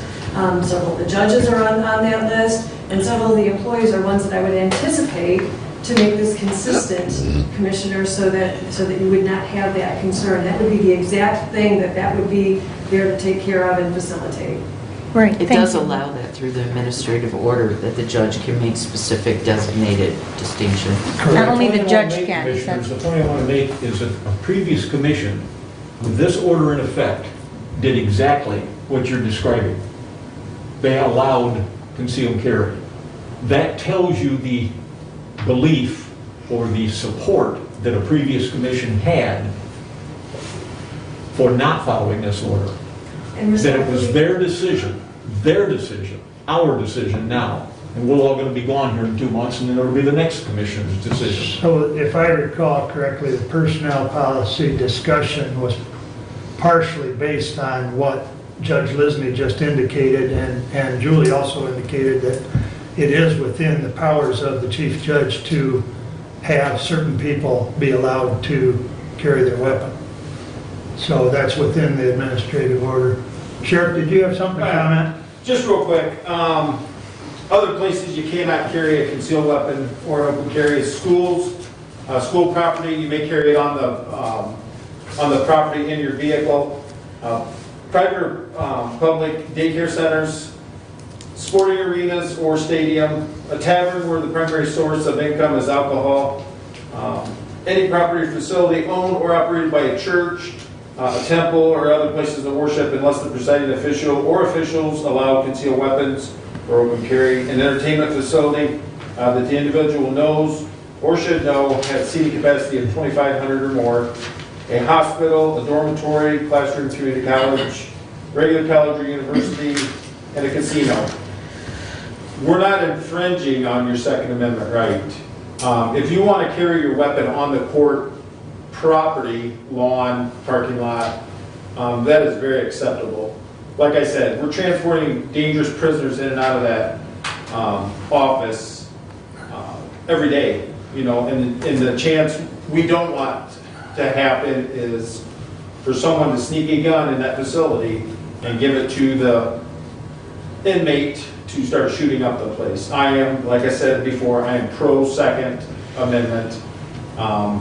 Again, everyone deserves a safe place to live and work, and I believe this is the place. Thank you. Thank you, Sheriff. And again, I will finally reiterate it and I will shut up. All of this discussion that we're having, it comes down to one fact. Do we make this decision or do the courts? And I believe it is us. Do you wish to make a motion at this time? Well, can I interrupt just You would for like my one motion, second? Mr. Chairman? Bruce, where's it written that the commissioners have the authority to do this with the courts? We don't have any authority over the courts. Well, I mean, you have the authority to ban guns, right? Is that what you told me? Is that what you said? You guys are gonna vote on whether there should be guns allowed in the courthouse? In the common areas. In the common areas? It has nothing to do with anything else. All right. All right, thanks, Bruce.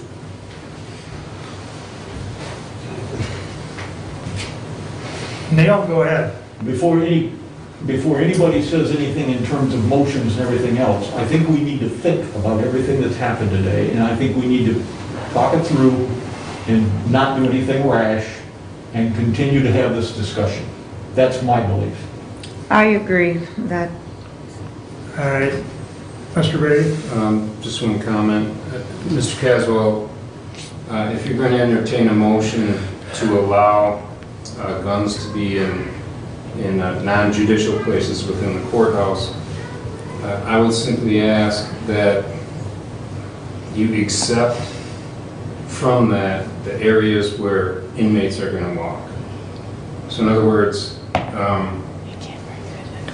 from the parking lot into the lobby, up to the elevator, that's where they go, up to the elevator, and then the hallway into, just talking about the old courthouse, for instance. That's the route.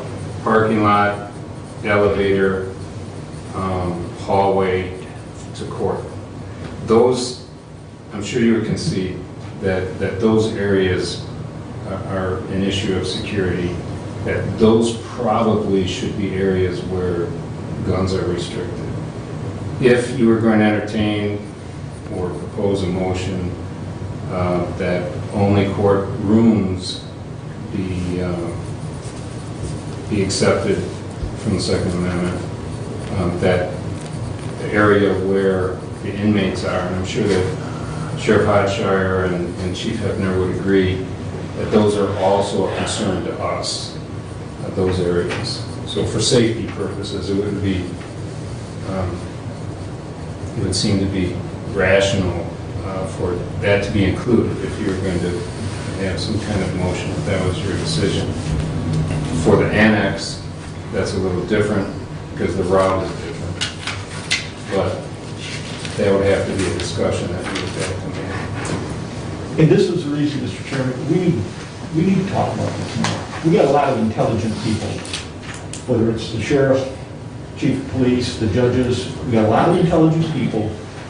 We need to think through it ourselves. We don't need to do anything rash and just, we've got the second floor. I guess we're okay with that. That's all judges, and the annex is all okay. Think through this, and if at the end of the day you decide that it is your call as commissioners and you vote to ban it, I can live with that. Majority rules. Okay? But if at the end of the day you just want to turn it over to the courts, I think that's wrong. I think that's totally wrong. I don't think they have any ability through an administrative order to tell us we're elected to take care of these buildings and we're in charge of it. We can't take care of the courtrooms, I get that, but we can take care of the common area. So I would just suggest we think this thing through and not do anything rash at this point. Julie? Your thought? We need to wrap this up. My thought is that in the court administrative order, it asks for cooperation and collaboration. I don't think we're giving up our right to say what happens in the common areas by cooperating and collaborating with the judges on this. I don't see it that way. That's my comment. Ruth? I'm not going to comment right now. Hannah? The only thing is, I think this whole thing has come up because the courts do see the issues that they're dealing with on a daily basis. They are dealing with inmates. They're dealing with very critical issues. I wouldn't have said this. I really would not have said it. I don't care if there's any other area, open carry. I mean, we are a second century Constitution county. Okay, we made that an amendment. We reaffirmed our oaths. I mean, I believe we take our oath seriously as constitutional Republicans. I'm talking about myself right now. We stick to our oath. I'm not going to waver from that. I think the whole reason that, the thing is that it's just the way we created those 2 parking lots in the first place for our inmates to come in and go out. Otherwise, create a different place for them. Do we have the resources to put those inmates, get them in from another area? This court room has come to us today in so many years, specifically telling us the issue they're dealing with. And I know for sure because as a board liaison to Sheriff's Office, like I said, I wouldn't have said this, but I'm going to say this now. Dealing with our law enforcement, dealing with the criticalities that they're dealing with. We're dealing with all kinds of, we're dealing with fentanyl, we're dealing with cocaine, methamphetamine, combination of the two. We're dealing with uptick of suicide rates because of the board liaison that I am to the medical examiner investigation. We're dealing with issues, and the courthouse or the courtroom has come today to tell us that they're dealing with issues, and so therefore they want to be able to put those signages so that they can look through the vulnerability issues that they're facing with on a daily basis with the inmates that they're bringing in. They're dealing with a lot of issues, and one of them is that we're dealing with very high-profile inmates right now. And so my only suggestion here is there another possibility to change the direction of the way that we get our inmates into the courtroom for their trials? If that's possible, then I would just rather do that. But I think, like Bruce earlier said, this thing needs to be thought through. If we do need some time to think it through and then bring it back at another meeting, then so be it. I think this couple of things need to be thought about as to what common areas are we talking about where the inmates are going to be brought in and brought out. So what are our concerns? So I think rather than taking on this critical time issue and escalating it, for as long as possible, I think we've heard what the judges had to say today. I think they're bringing a very important point. They're dealing right now with critical issues with inmates, what we're getting through with our jails. So I think it's important we bring this matter after thinking it through, if that's something that you want to do. Go ahead. Judge Sarah, is it viable to have in the courthouse, when you're going to be the circuit court judge in the courthouse, can they do video conferencing of the trials so that the inmates don't have to be physically brought in and out? Sheriff Hodshire and Judge Sarah? What I can tell you is we use that to the greatest extent that the law allows, but there are certain hearings that have to take place in person. I do video arraignments from the jail. We try to minimize the risk to law enforcement because, in my opinion, and I think law enforcement would agree with me, that is a time of greatest risk when you are transporting an inmate. Preliminary exams, trials, sentencings, all have to take place in person. Okay. And so I cannot avoid that. We are required to do those in person. Okay, thank you.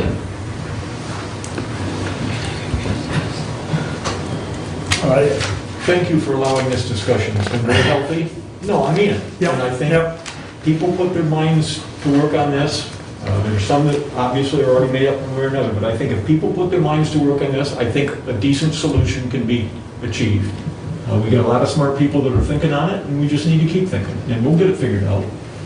So thank you. Well, I think if I'm hearing the board correctly, you do not want to make a motion today, but I do feel it necessary that we bring this up for a vote next week, or not next week, but the next meeting, and get it behind us. We don't need this issue carrying on for the rest of the year. So That's right. that's my thought for the day. But with that said, we've got other things to do. I would like to thank the sheriff, the judges, Dennis, for their comments and their time. And I assure you we'll take it up at the next meeting in one way, shape, or form. So, Bruce, you have a closing comment? Sheriff, if you have any ideas, or Judge Lisney or Judge Bianchi, if you guys have any ideas, as you percolate this through your heads, call me and tell me what you're thinking. How we can do it differently. Maybe, I sit here listening to Nehru and I'm thinking, well, what if we make the doors where everybody comes in now, what if we make that exclusively for prisoners to come in and out, and open the front doors back up and have the public come in there. What if we did something like that? I don't know. I'm just saying, you guys are all very smart, and you know the situation as well as anybody. Give me your thoughts over the next couple of weeks. Thank you. Dennis, do you have anything you'd like to close with before we end this discussion? I appreciate the open discussion that everybody's having on this. And again, I appreciate the opportunity to come to the board. And I'd also, on a side note, just like to thank David Holcomb for setting this up so that I could attend your meeting as well. Technology is wonderful, but again, it's a very viable discussion to have, and thank you for allowing me to speak. Thank you for attending. Thank you, Mr. McDonough. Okay. We will have this as an agenda item at the next meeting. So, Yes, sir. and we'll go to committee reports. Bruce, we'll start with you. Well, you got your report from Derek, everybody, on where we're at as far as our budget for this year. And as you look down through the items, you can see that the items that we're over on are few and far between, and what we're over is not much. Now, I want to direct at the bottom of the first page, if you look at number 52, health insurance, we're at 83.61%, but remember that we pay our premiums ahead, so we should be at 83.3%. So we're only over by 0.31% there, and that's about $4,800. Now, remember also that Derek told us that we're going to be getting, we believe, some kind of a kickback from the health insurance companies at the end of the year. Yes. So that could look significantly better there. Okay? The other piece that I wanted to touch on was on the second page, our general insurance. And we're going to be over budget quite a bit there, by about $38,000. We've adjusted that for next year's budget. It went up this year, we had no idea. So that's not going to change. And finally, at number 57, which is contractual services, you can see that we're way over budget on that, but that is being paid for through COVID. And that money we are assured of getting, we have it, we just simply have to apply for it. So that's not going to change at all. That puts our current expenses about 4.7% below where it should be at this point. Now, again, you guys are all, other than Commissioner Carolyn, you guys are all experienced enough to know that December can bring lots of spending. If the spending continues the way it is, we'll have a significant amount of money here. And I want to tell you that I believe something that we might want to consider at the end of the year is that we shorted the child care fund quite a bit of money this year in order to get money to pay for the workers' comp case that we had. It would make sense to me at the end of the year, if we have the money, to transfer a significant amount of money into the child care fund so that we don't have a huge bill to pay next year with it. Kind of even things out a little bit. So just something to stick in the back of your head and think about.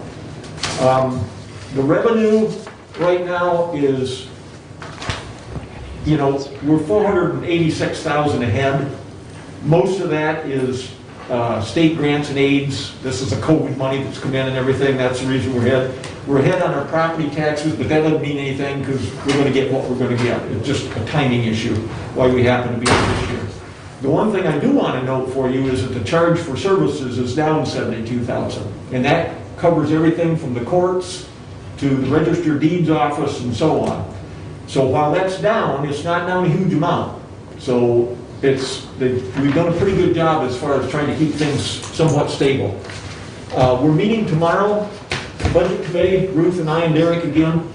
We're not going to have anything finalized because we continue to keep waiting until we see what takes place with all of the different monies that are coming in and everything. We don't want to commit too early to something and then have it disappear. Have the money disappear on us, which could happen. I wanted to mention to you, this came from Matt, and this is not yet legislation, but this is legislation that's been introduced in the House, and it requires counties to adhere to the Michigan Department of Health and Human Services rules on COVID-19 unless we meet 5 criteria. One is that our confirmed cases are at or below 55 per 1 million. Now, right now, Hillsdale County is about 65 or 70 per 1 million. Number 2 is the percentage of positive tests in the county has to be below 5%. I'm not sure. Mark, do you know where we're at? I think we're above that, but I'm not sure. We are. Number 3, hospitalization rates have not increased 25%. Okay, I think we're okay there right now. So that one we meet right now. The number 4 is the health facilities, our hospital, has to have a surge capacity of at least 20% in admissions or patient transfers. In other words, they have to have that much room to bring people in. And again, I don't know where we're at in that case. And then finally, the hospital also has to have at least a 14-day supply of personal protection equipment. If we meet those 5 criteria, then the health director, and this is for our county only, even though we're in a 3-county dealy-whopper, it's only our county. We meet those 5 criteria, then we can pull away from the MDHHS criteria that they put out up there. Otherwise, we're required under state law to follow it. So this is the Republican response to the rules that MDHHS put out. Finally, the other thing I wanted to mention, I read this, and I thought this was interesting, but I could be weird. A lot of people accuse me of that. COVID-19 is about twice as transmittable as a seasonal flu, but it's much less transmissible than smallpox or measles. Okay? It then goes on to say, and we all know this, lethality, dying from it, varies by age and by sex. But it says worldwide, before this is over, there's going to be millions of people die. That's millions with a plural. Okay? That right there makes COVID-19 almost as bad as the 1918 flu epidemic. Okay? It then goes on to say that this could have been much worse. Many viruses have higher fatality rates than COVID. MERS, which was a disease we had back in 2012, has a lethality rate of 35%. 1/3 of all the people that get it die. Okay? If this COVID had been that bad, we'd be basically looking at the bubonic plague back in the Middle Ages, where 50% of Europe died out.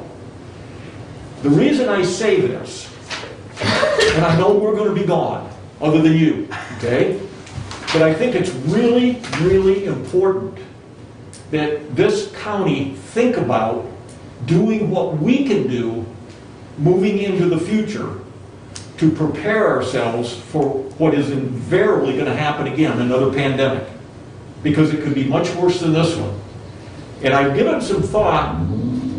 Doug Sanford, God bless his soul, asked for $35,000 on a capital improvement project to put up a building out by their building to store all the stuff. And he talked about storing all of the stuff for emergency uses.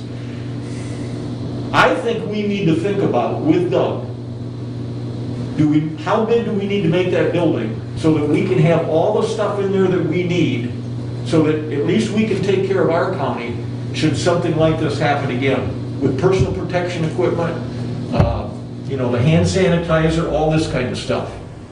It's a huge issue. And the federal government obviously wasn't ready this time around. We didn't have any of that stuff.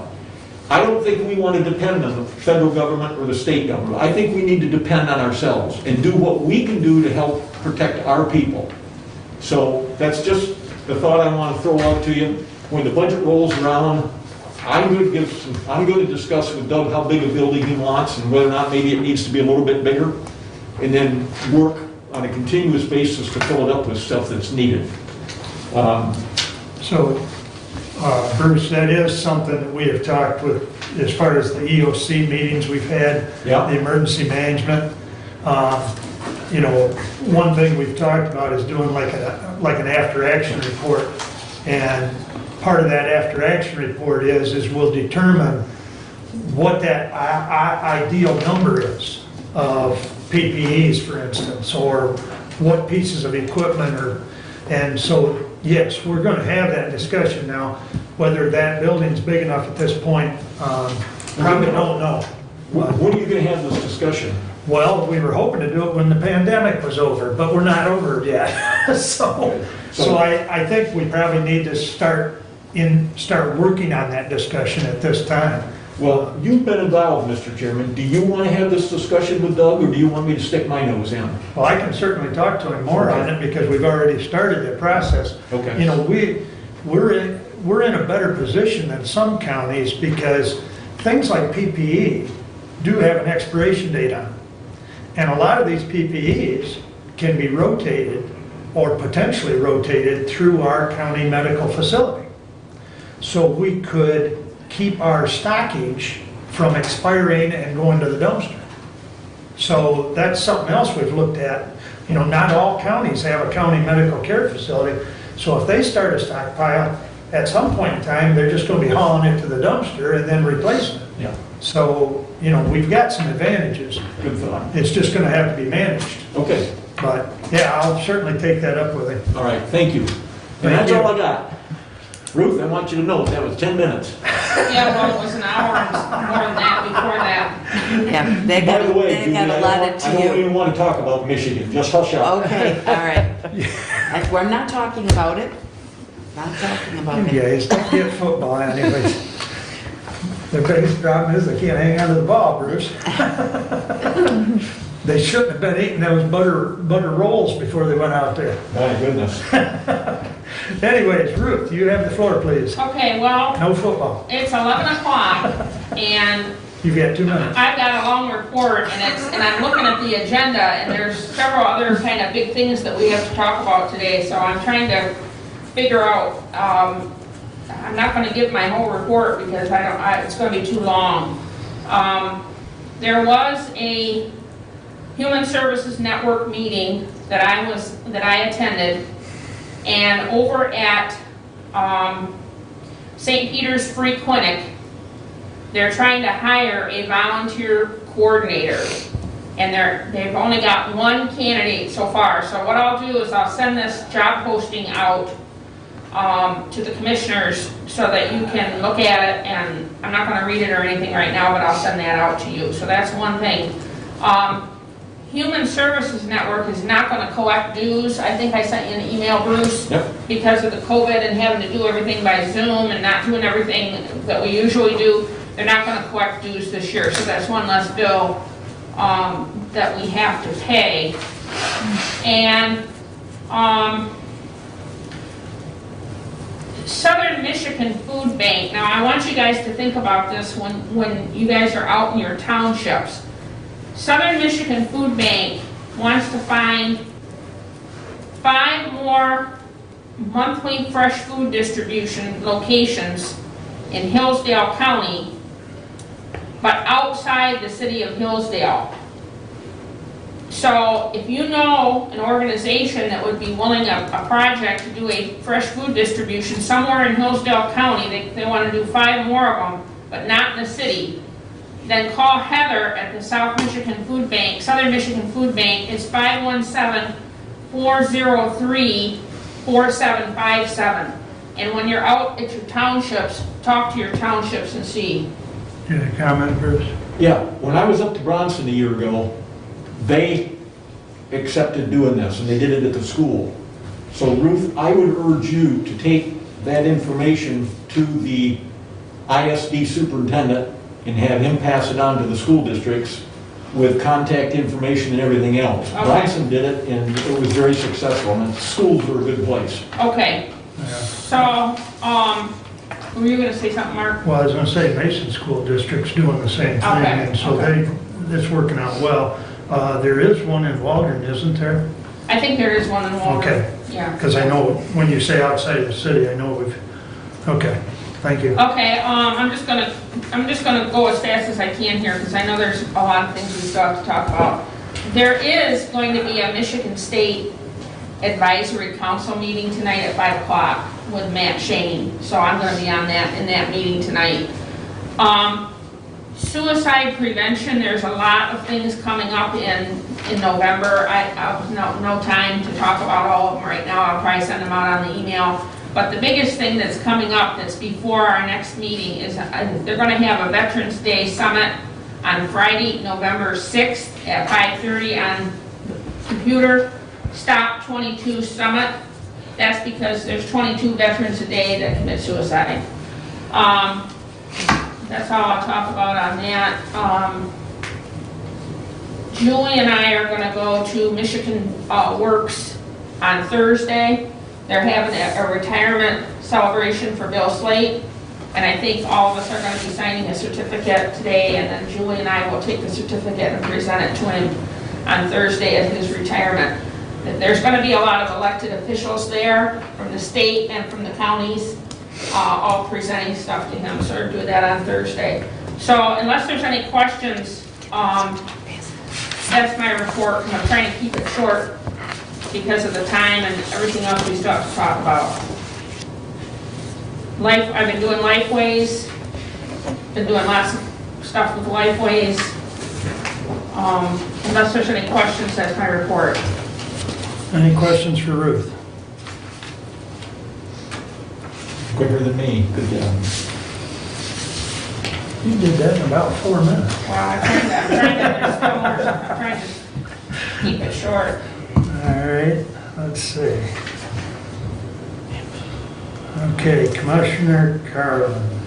All right, thank you, Mr. Chair, for that opportunity. So I'm going to just go into the resolution that I had put into under my report. And the resolution, if I may remind you, 20-092, the resolution that was brought up last time, but was withheld for getting further information as it relates with any COVID-19 monies that were involved in it. Now, this resolution is basically resolution rescinding mandatory use of face coverings. As you see, I'm wearing one.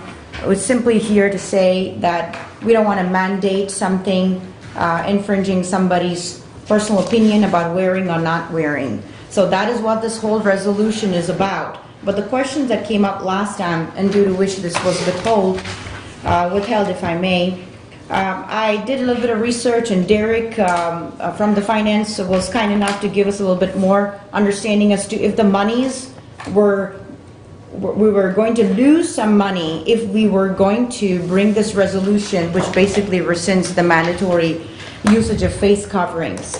Some of you have already received the email from Derek. What it says is, he went piece by piece. He went by paragraphs.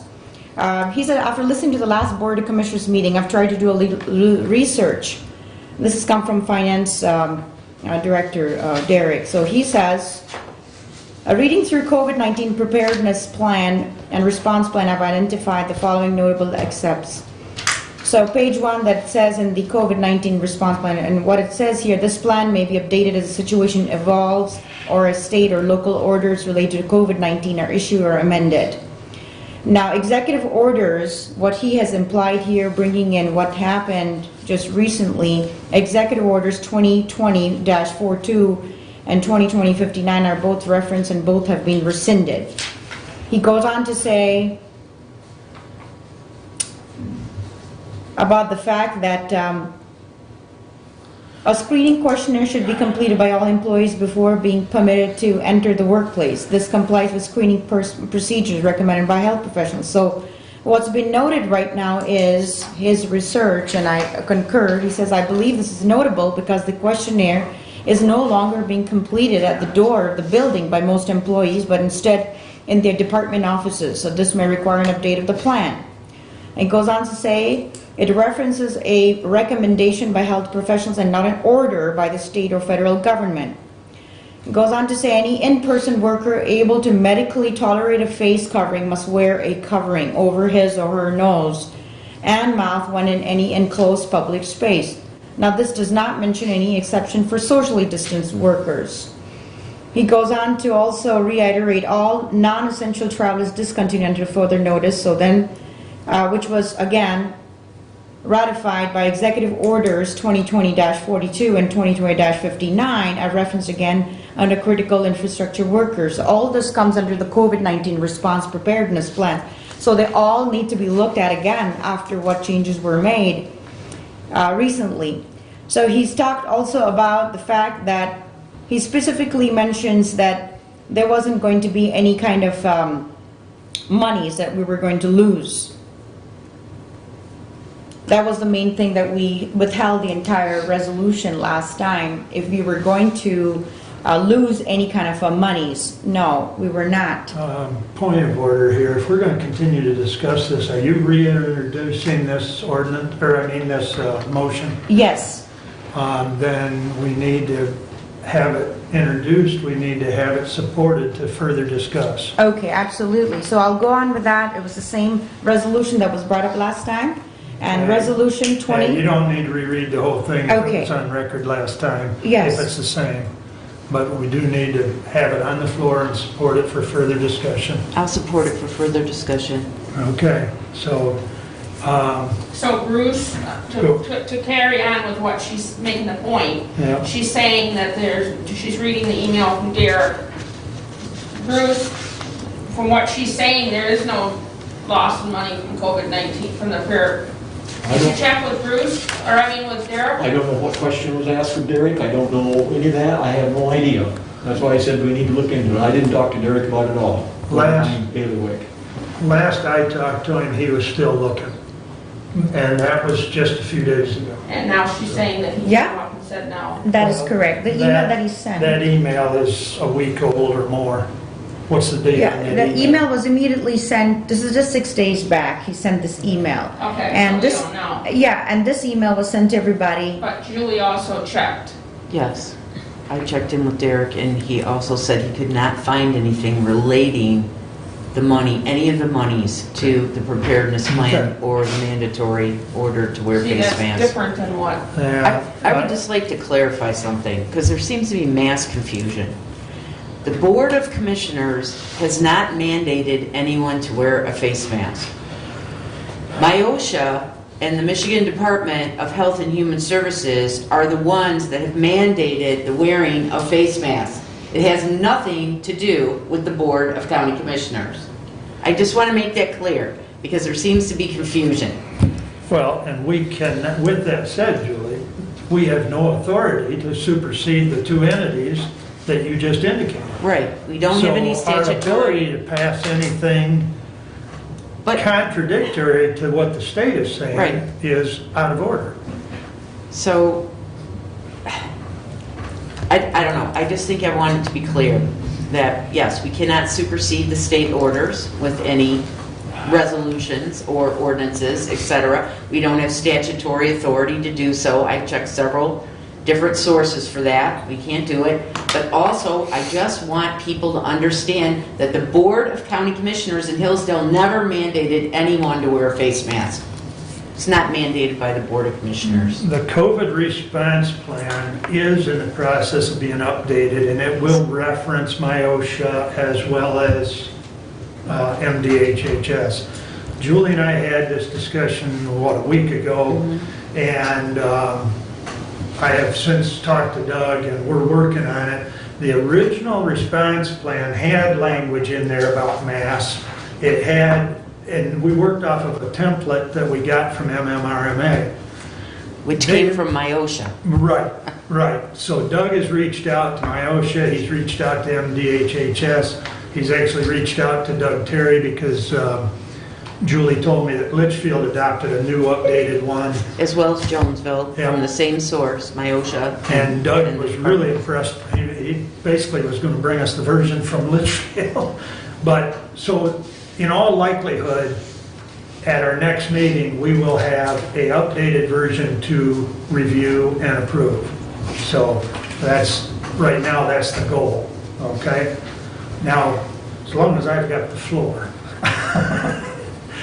I sent out a survey to the county employees, which I will share with all of you. I meant to last night and quite frankly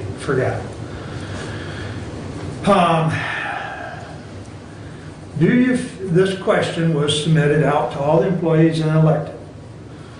Do you feel that the public should wear masks when they are in the county buildings to protect the county staff? 81.8% responded yes. How many percent? 80? 81.8%. And 18.2 was no. Okay? Are you willing to wear a mask for the purposes of protecting your fellow workers? 80% responded yes.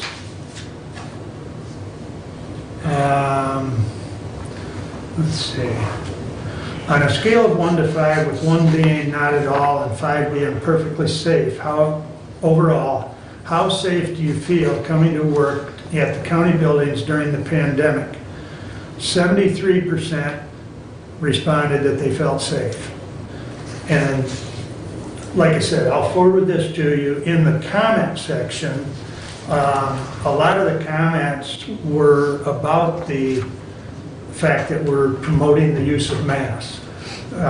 Several comments about the not the face shields, but the shielding at the counters that we put up helped our employees feel safe. So I'll send that out to you, but I think one thing that we as a commission have to remember is we're here for the employees. They are part of our responsibility. And we need to listen, quite frankly, to what they've responded in this survey. And I think the one that strikes me, the first two I read, are you willing to wear a mask to protect your fellow workers? 80%. And the other one, do you feel the public should wear a mask? 82%. So, the employees have spoken, is the way I take this, okay? And I think that's a critical component in considering anything of this nature. Along with the fact of what Julie said, this came down currently from OSHA and MDHHS. So with that, we'll continue discussion on the... Thank you, Mr. Chair, for that, those comments and the survey. I had no idea that you'd gone with the survey, which is really good. It's nice to hear from our constituents, but mostly from our employees. Now, here, this is what we're talking about. We're talking about the public as well, not just county employees. And again, this just simply says that if you have a medical reason and you cannot bear to cover your face or your nose, you don't have to, but yet they're able to, or they should be able to come into the taxpayer-funded building to conduct their businesses. Basically, this resolution does not prevent in any way, shape, or form from voluntarily wearing a face covering or a shield. Like I said, as Board of Commissioners, we're not trying to make it mandatory, but rather I would like to use the phrase that all citizens should voluntarily comply with guidelines to obviously establish it, to mitigate any kind of a spread of COVID-19. It's certainly nothing to do with bringing any respect wearing a mask or not wearing a mask causes any problems with respect. Respect, like I said last time, comes from the heart. So I'm just trying to only bring this resolution here that we should be able to make that more of an individual point of view or individual place where he or she should be comfortable in wearing or not wearing. So that's all I'm trying to say is mandatory. And I think the COVID-19 response plan, all of that will have to be relooked, like you rightly implied earlier. And I had a meeting at the board. I was representing our board as a board liaison with the 911 Central Dispatch, and I talked to Doug Sanford at the board meeting. All of this will have to be revised. The entire COVID-19 response preparedness plan that was passed virtually when no public was there to hear that, but or present physically, if I may. Everything changed after October 2nd, 2020, and I'm not saying the Supreme Court did not make the correct decision. They ruled out on the legality of the decisions that were made by the governor with all those executive orders. Here, we're only trying to say is that let's not make it mandatory.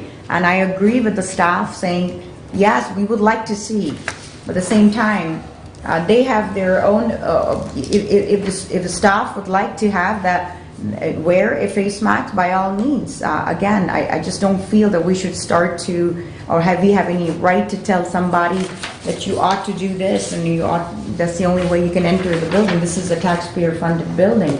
I understand things are different when we go to a grocery store, but again, we can't be responsible for somebody else's decision, but for our own, yes. I totally agree with it, behind that 100%. So, Ruth, you had a comment? Yeah, I do have a comment.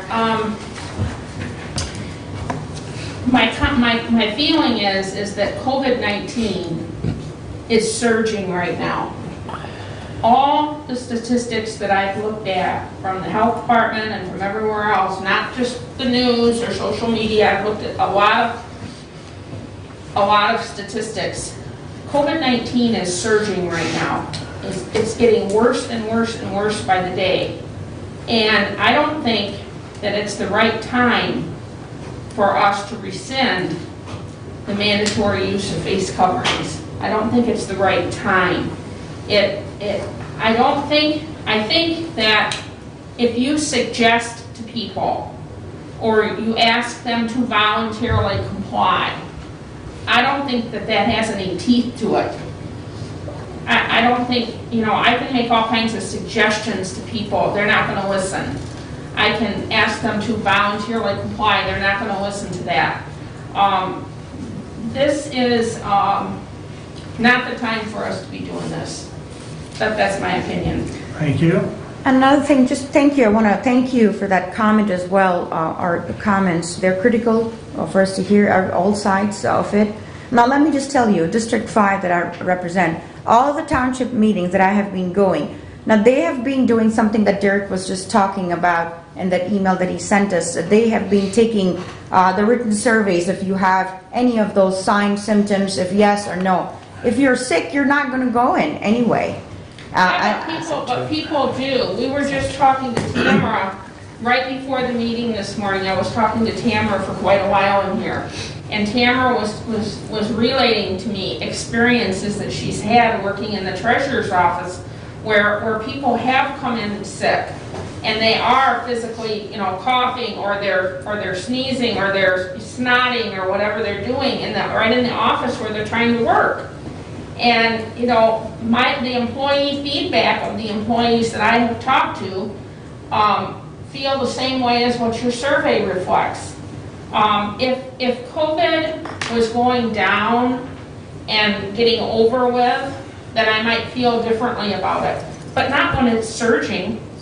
That's not the right time to rescind face coverings when it's surging. I understand that when you talk about surging, I agree, but my only disagreement here is we're looking at, let's go back to surging data. Now, the data that we've been receiving from the health department are the data we're getting to hear positives, and we're also getting to hear the number of deaths. But my question here is, I'm still not okay with that data, because if the data is surging, I want to be able to also see how much of the data are people recovering, which I had asked time and again from the health department. I haven't got it. Maybe they're working on it. I know they're busy. But also, when the state contractor was hired to test for getting results to people, seems like the agency's getting, it's taking a lot of time to get those results back, number one. Number two, there's another department called HANU. HANU is the name of the state contractor. So the state has given a liaison to conduct these. Now the HANU, I tried calling, okay? I tried calling. The phone contact answers has an automated message and says a mailbox is full for the last whole week. So if I went for my testing and God forbid I am tested positive, who do I report to? Now the problem here is the flu and the rise of respiratory issues relating flu has always been there, and I see this COVID-19 is different. It's not a hoax. I get it. It's real. We're all taking precautions, but then also the main problem here is what we're dealing with is that we're trying to, now we have public here, and many of the public sitting here don't have masks. Some can't tolerate masks simply because of a health reason. No. Can we prosecute I'm them? going to reiterate this, and I did at the last meeting. I have a doctor that lives behind me. My wife is a nurse. We know several doctors. And every one of those doctors, if I want to, they will write a statement that said there is no medical condition that prohibits you from wearing a mask. So Mr. Chair, Okay. health reason for heart patients cannot tolerate the one face doctor that I'm coverings. talking about, Namu, is a heart specialist. Absolutely, And sir. he said there is no reason that a person can't wear a mask. Oh, So, Okay. you know, we could debate this all day, but we've debated it for 45 minutes last time. No, no, I wanna ask them So- a question. Yes, ma'am, please go ahead. Commissioner Carolyn, okay, you said that you were trying to get data from the health department, right? The health department. And you. For recovery, Huh? for recovery of the positives. So, and you said that you haven't been able to get the data, they're very busy. Uh-huh. Did you call them, or how were you trying to get the data? Here's the chairman of the health department board, and here's a health department board member sitting right here. Yes. There's no reason in this world why you should not be able to get that data by today. What's the holdup that she can't get the data from the health department? Do you have any recovery This reports? is the chairman, this is a board member.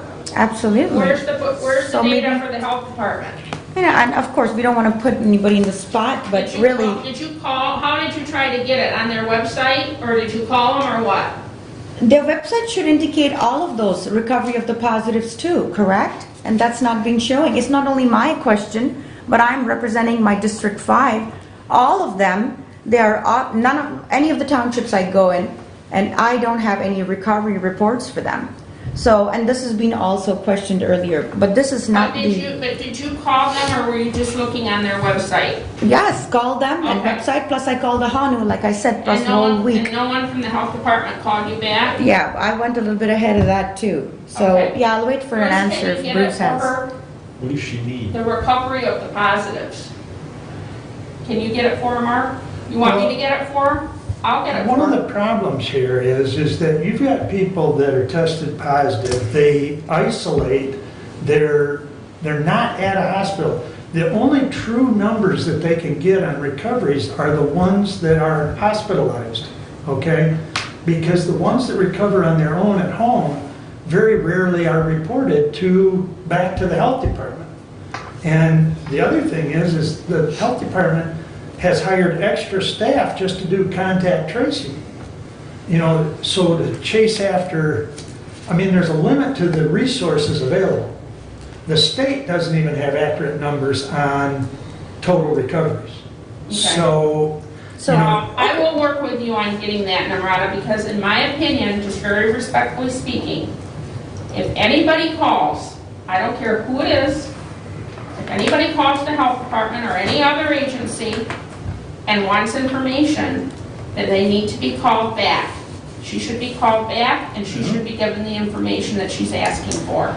So I'll work with you, Namrata, and I'm gonna make sure that you get that information. it's not just me, and I'll tell I you what, understand. and Commissioner, the important thing we're missing out here is, what we're missing is that the data is provided, but again, the data needs to have furthermore elaboration and breakdown. For example, when you have a death related of COVID-19 related death, now there can be two branches to that.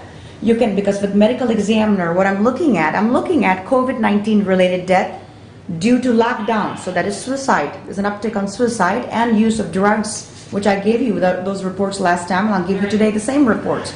Second thing is, we're looking at COVID-19 related deaths, not the virus in extremities, but underlying ailments. For example, people who have had underlying ailments there towards the end are getting COVID-19 or being positive for COVID-19. So again, the breakdown or way the graph or the presentation, what they give in the website with the health department, those need to be clarified. Because Okay. here we're living in a fear, right? Okay, we're all in a panic. That we are living in a panic, that fear has been instigated right from the federal government. And I'm only here to just provide a resolution to not stick it into somebody's face that, no, you are to wear a mask or I'm not going to do business with you. We're a taxpayer-funded committee here. We're Board of Commissioners who are elected. So again, what are we looking at? I'm just asking you for this resolution out of the entire COVID-19 response plan that was all taken into consideration, adopted May 12, 2020. The whole thing needs to be looked at. And all those 32 pages need to be looked at. And out of that will come this mask. And so either we take it to a vote today, so that we can put to rest something, so we can move on with our business, is all I'm asking. Were you going to say something, Bruce? No. Okay, sorry. I'd like to make a comment. Please. The problem with the resolution, unfortunately, is that it contradicts itself. First of all, it says that the Board of Commissioners are the ones, that made the mandatory face coverings necessary. It's not true. The law is being passed through the Michigan Department of Health and Human Services now. It was the executive orders. The first part's true. It was the executive orders. The Supreme Court ruled against the governor. So then through the law, which are Michigan laws, have been on the books forever, the Michigan Department of Health and Social Services and MIOSHA just put the same rules right back into place. So this says in here that we did it and we didn't do it. We passed a preparedness plan that was required by the law. No, so we did it. That's why we have the ADA screeners, because we had to put them down there to But then it screen says us. right here, the action only applies to the Board of Commissioners' Yeah. approval of the So the preparedness plan legislative and did not tell us. cannot supersede anything imposed by the government. Well, it's already been reimposed legally by the government, by those two entities. Which entities? So The executive branch comes MIOSHA under the and legislative. Michigan Department of Health and Human Services. So the Supreme Court it- overruled the it entire doesn't- legality of the legislature. That, and under legislature It doesn't comes the mean executive anything. branch, and executive branch is the health department, MDDH.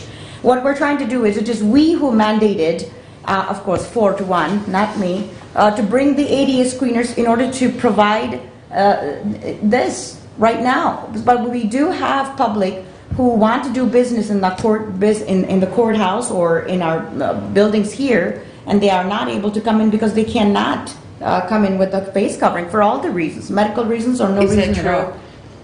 These people are all sitting here and they don't have masks on. Yes.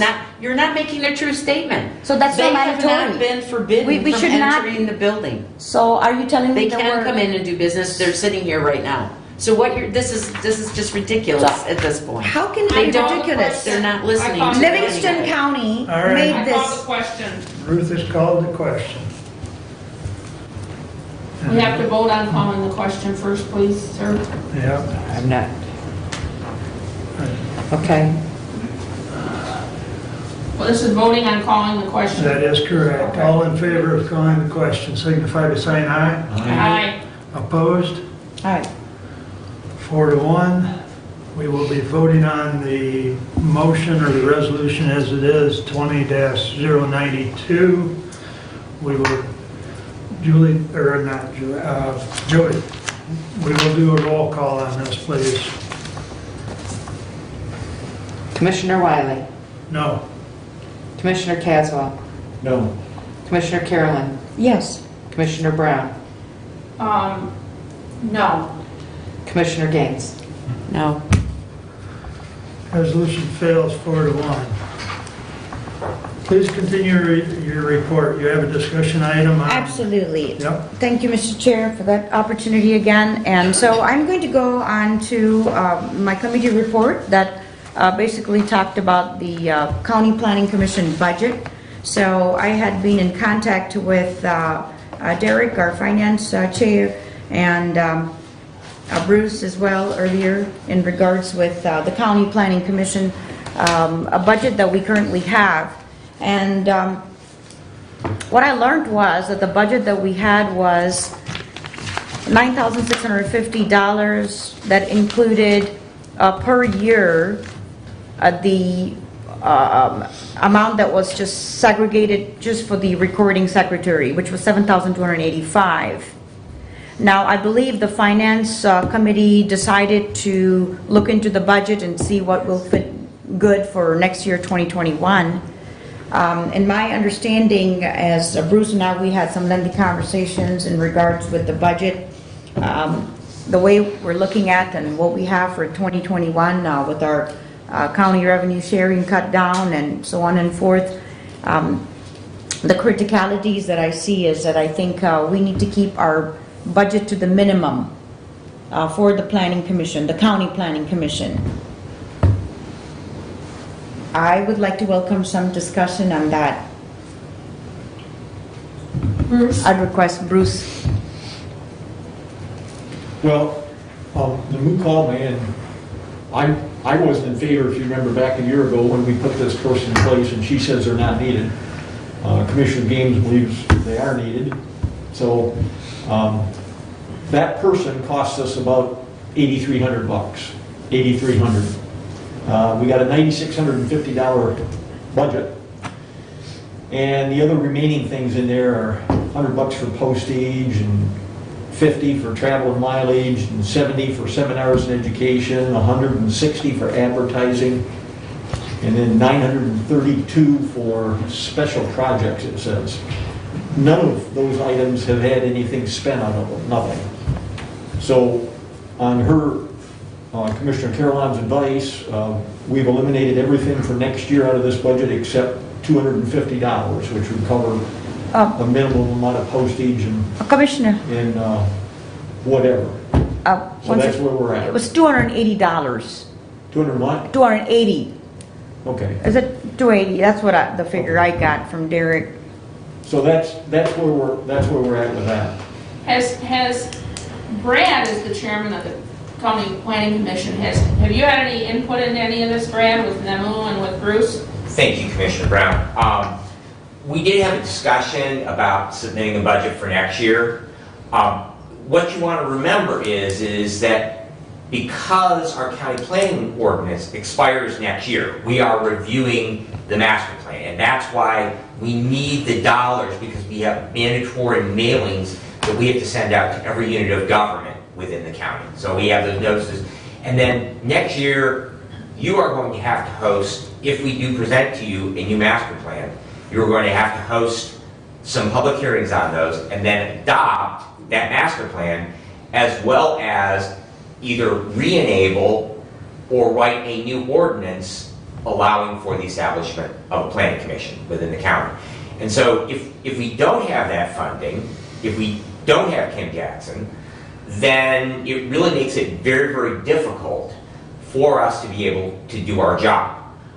Just giving you a little historical perspective, when I first joined the Board of Commissioners in 2009, the Board of Commissioners had a full-time secretary. And one of the functions that she did, she was the clerical position to the County Planning Commission. And then when she left, the Board of Commissioners chose not to refill that position. And Nick Wheeler took over those responsibilities of being the clerical person. Subsequently, we have had actually a board member, the former superintendent of the ISD, served in that function. When they left to take another position, you very kindly found for us a county employee that needed some additional hours in order to be able to keep her, very honestly, because she'd probably have to look for a full-time job someplace else, if not. So you gave us some budget money to fund that position. So in order for the Planning Commission to continue, we need the support of this body. We need the budgetary help, because if we don't have that clerical position, somebody has to step up and do that job. Well, We already, and if I might continue, Commissioner, please. We the Planning Commission, all serve voluntarily, with the exception of your representative, who I assume, and I have not gone to look, but I assume that they're putting in as a committee assignment for per diem for that. One of the part of the discussion that we talked about and we asked for in our budget for next year is that the Planning Commission be extended the same courtesy that other committees, such as the canvassing, the Board of Canvassers, and other things, that they have the ability to submit for a per diem expense, which very honestly, we mostly have professional people who are taking time out of their day to serve on that county planning commission. It seems somewhat fair that we would give them a small amount of compensation to at least cover the cost of driving here, if not in any way, shape, or form covering the loss of time from their workday. So it really, in summary, in looking at next year's budget, if you are going to reduce the budget, especially taking away Kim Jackson's position, my recommendation, and we have a meeting in November, and I will bring it as an agenda item then, very honestly is if you are not financially willing, you are not statutorily mandated to have a county planning commission, my suggestion would simply be to not fund it at all, and to simply repeal your county planning ordinance that enables it. Thank you. Well, you referenced the superintendent of the ISD, which at that time was Rana, okay? Before Rana came along, I was the county planning commission secretary for 5 years. During those 5 years, we updated the master plan, and we wrote an ordinance for the county planning commission that's now sunsetting next year in 2021 that we wrote 5 years ago when I was the secretary. So we did all that, the same things that you're talking about, updating the master plan and writing the ordinance for the planning commission when I was the secretary, and we had a county planning commission with a chairman and the officers, and I was the secretary and everybody else, and we didn't have any county support. So if we did it back then, which wasn't that long ago, I mean, it wasn't 50 years ago, it was within, I've been on the commissioners for 7 years, so it's since 2013, then why can't you guys do it now? If I may, Commissioner? Excuse me for one moment. My reply to you, Commissioner, would simply be, you are being paid a salary, and if you chose to do that, that's fine. But what you are asking is, you are asking someone to assume those duties. And if you chose to do that with the salary and benefits that the county provided you for that 5-year period when you were secretary, that's great. But I didn't choose, I got elected. I was elected by the other, I didn't walk up and say, hey guys, I want to be the secretary, can I do all this? No, But there's nothing within your description of your duties of office that require you to be the secretary of the planning commission. Well, and so I would counter your point in that you did that voluntarily. No, sir. However, you were compensated during that time. All right, The members of the planning commission are not. If I may ask the permission to get the floor, please. The committee report basically only talked about the budget that we're having. We're struggling with the monies. Now, what we had done last year was to have a recording secretary. And for that, we had put a separate budget, which was the $7,285 per year, which according to Commissioner Caswell is what, $83 per? $8,300 with all the benefits and $8,300. Social Security and all the gobbledygook that goes with it. Thank you for that clarification. So with all that $8,300, so that budget was put across. Now, when that budget was put across, we also looked at other issues as it relates with that ordinance which is going to sunset next year. Now, the County Planning Commission, by its statutory law, has absolutely no jurisdiction over telling any township, for example, Somerset Township or the Pittsburgh Township and any other township, all the township in its entirety. The County Planning Commission has zero jurisdiction telling these township how to prepare a master plan. But what it does is, if you do have a master plan, we promote it, or we encourage every township to have a master plan or not even have a master plan. Basically, the County Planning Commission has zero jurisdiction with any other city or township. So when we put in monies like that, it's great.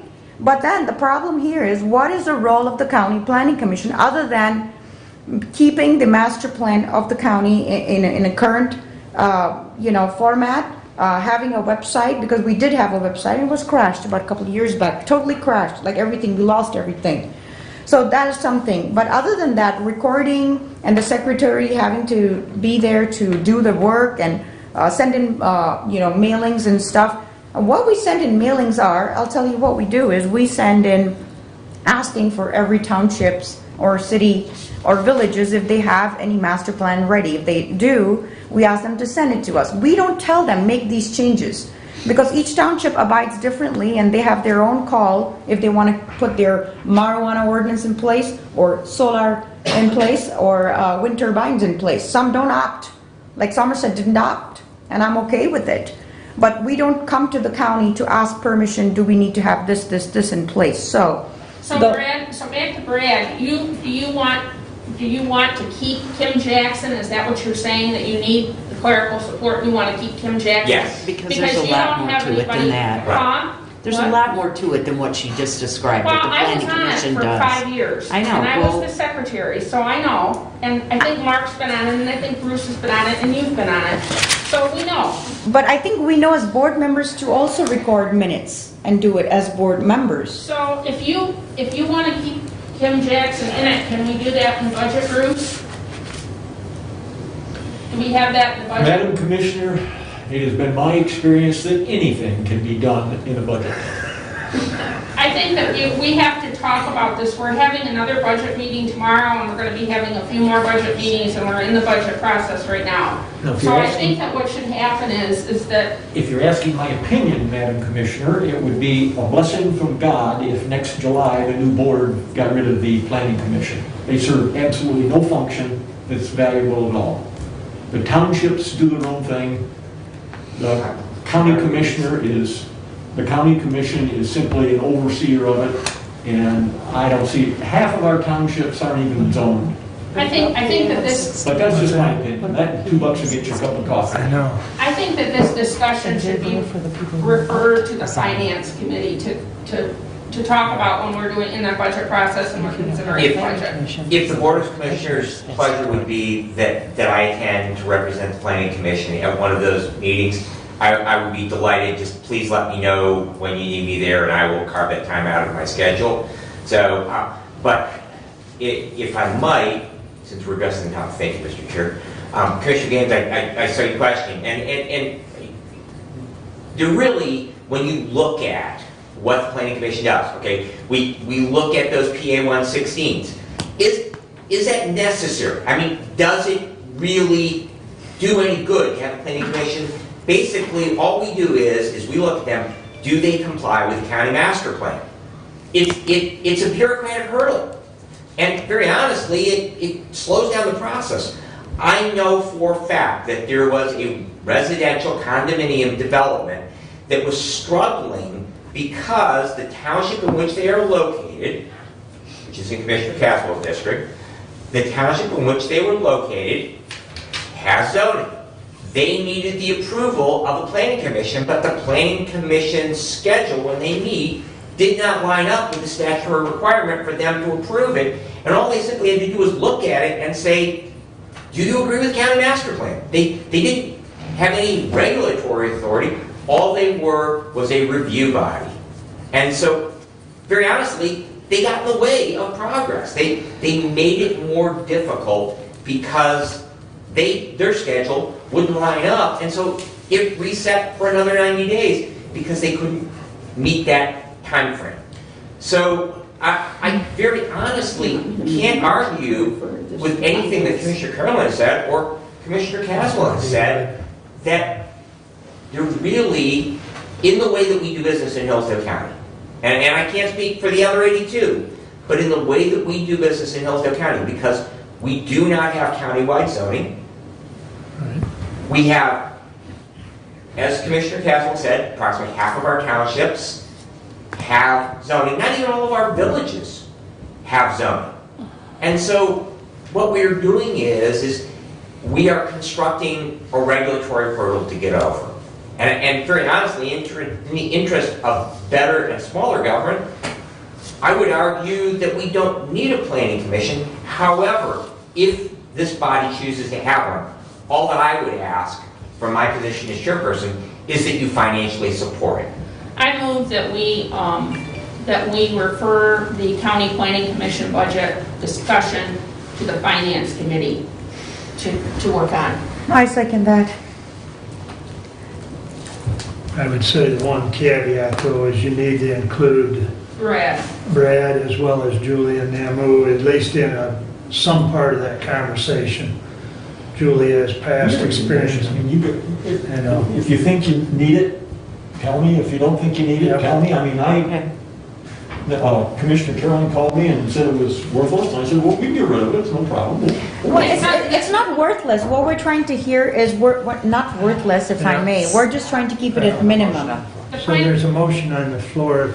But we don't. It's referred to finance, and we can handle it that way. Okay. Keep it to minimum is all I'm asking, Yep. that's all. So, All in favor of Ruth's motion to refer it to finance and let them deal with this, this question, signify by saying aye. aye. Opposed?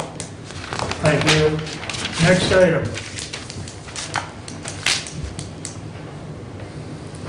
Oh, yes, and so next item, moving forward with the Sheriff Department, we had a conversation as it relates with animal control. And Sheriff Hotshire, he's not here, or else I would have had him say some few things. So I'm going to pull that up a bit here, if you don't mind, sorry. Well, if you may, I'll assist you on that. Yes, I got it, He's looking at too. keeping it in county. Yes, so, To the new humane shelter on Trip Road. The caveat that I have shared with him is we need to check with Branch County as to our contractual agreement, number one. right, And number two, how much money we have paid on account. right. Because we paid ahead on that because we helped finance that building. So Yeah. there's some things that need to be looked at before we start taking animals from Hillsdale to the Hillsdale Humane Shelter. Right, and just to, and I concur with you, because that email that was just sent on October 16th, so we're still waiting for them to reply on what exactly is the agreement. And so he did provide the agreement in its entirety, what we have right now with them. So just kind of keeping you posted, like Mr. Chair, you just mentioned about it, that we'd like to see our monies remain within our county, rather than sending it to Branch County, because we do have a state-of-the-art facility right here in Osseo, Michigan, and so we're hoping that we could keep our monies to our county. So that's the point, and that's our main accomplishment. So with that, we've had a busy couple of 2 weeks with their townships. All townships have met, and we've been busy as it relates with that. We will be convening again, and in the first week of November, we'll be meeting with the medical examiner investigator, and I'll bring back the reports then. With that, I conclude my reports. If there are any questions, Mr. Chair, I'd like to entertain them now. Any questions for Emma? Good job. No. Thanks, Commissioner. All right, Julie, you're up. Okay, so I attended the city of Litchfield by calling in and the city of Jonesville in person as per their instructions. And I just wanted to note that they did both pass the updated preparedness plans under the law that were presented by MIOSHA in combination with the Michigan Department of Health and Human Services. So just a note there. Mark and I are continuing our negotiations with the unions from the Sheriff's Department. I attended the Parks and the Road Commission meetings, and also the Ambulance Association third quarter payments are going out.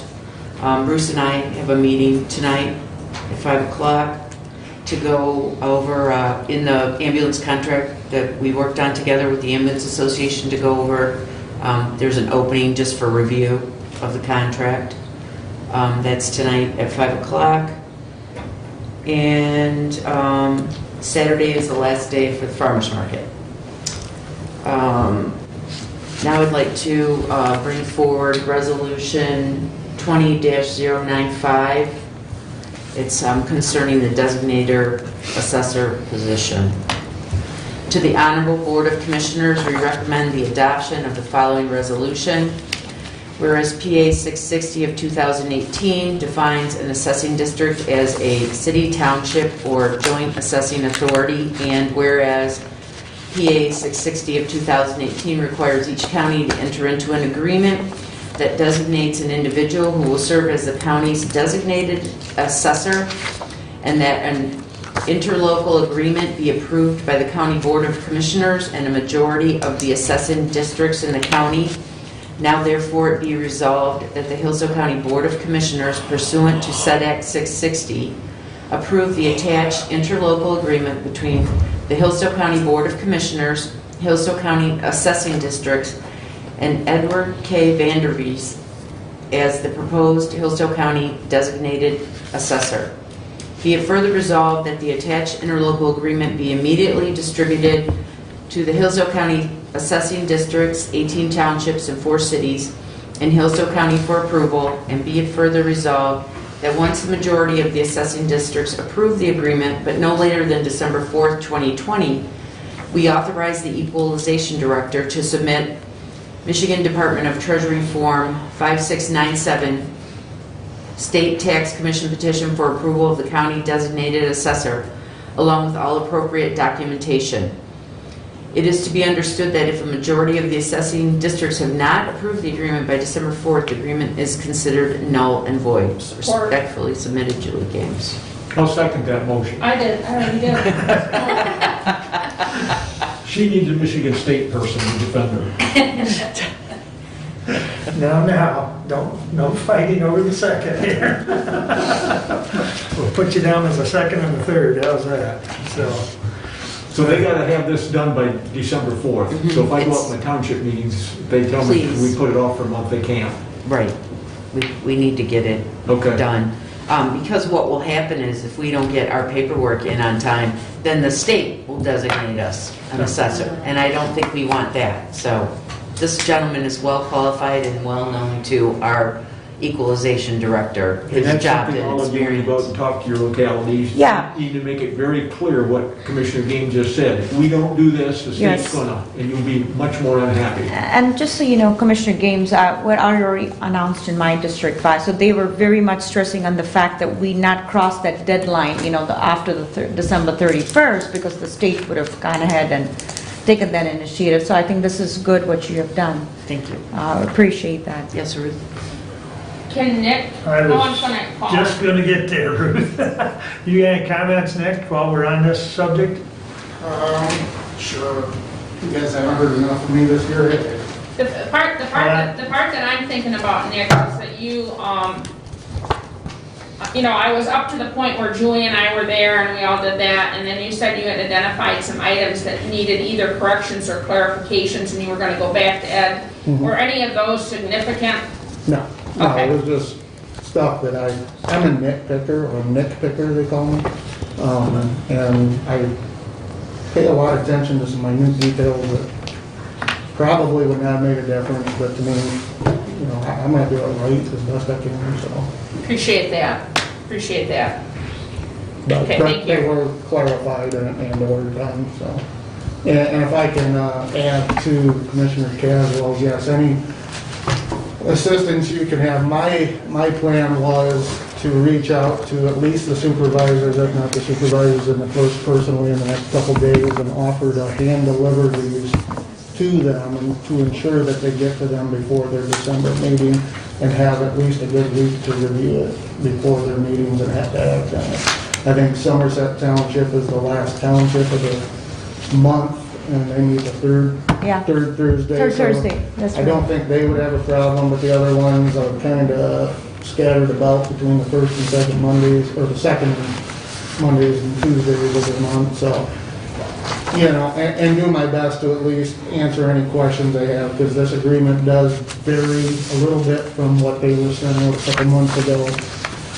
It pretty much meets the same criteria, except this spells out financial details that if this ever becomes necessary, here's what you will pay pretty much at that time.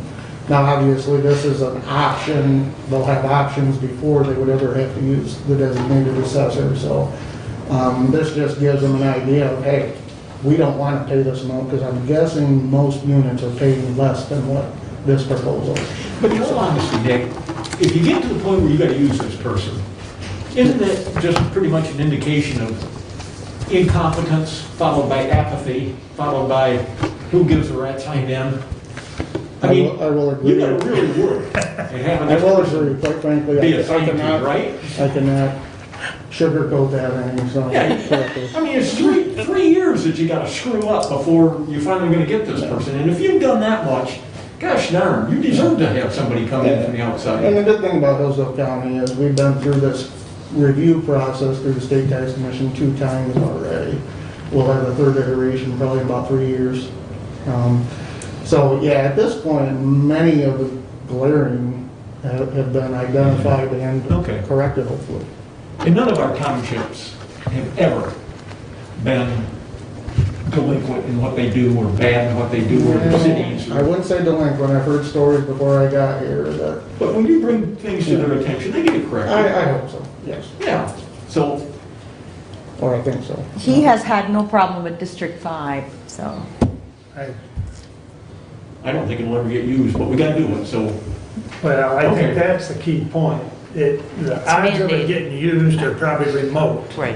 And I did, I shared that we share a lot of these proposed agreements throughout my organization. I think I got 3 different counties where they are set to go to basically where we're at. And the fees are actually lower on average than the other 3 that I've seen. And I've heard that this is kind of standard on a lot of other counties, this fee schedule. So, and like I said, it's a lot, probably more than, not a lot, but quite a bit, significantly more than what probably most assessors are getting paid right now. But again, if you get to that point, there's a bigger problem, and you're gonna have to pay for it. Yeah. Did a good job on this. Yep. Thanks, Nick. You did do a good job on it, Nick. I Yeah, I appreciate it. Thanks, Nick. I want to thank Nick for his work on it, and I know Ruth and Julie were here when you opened the bid. Oh, yeah, that reminds me, we did only get the 1 proposal, but the good news is it does not request any retainer fee, so there will be no fee unless it's Ever used. so. Okay, good. So that's a good thing. And so the idea now is we do have a place for all 5 commissioners to sign it. If there are any dissents, we need at least 3 of the 5 commissioners to approve and sign it.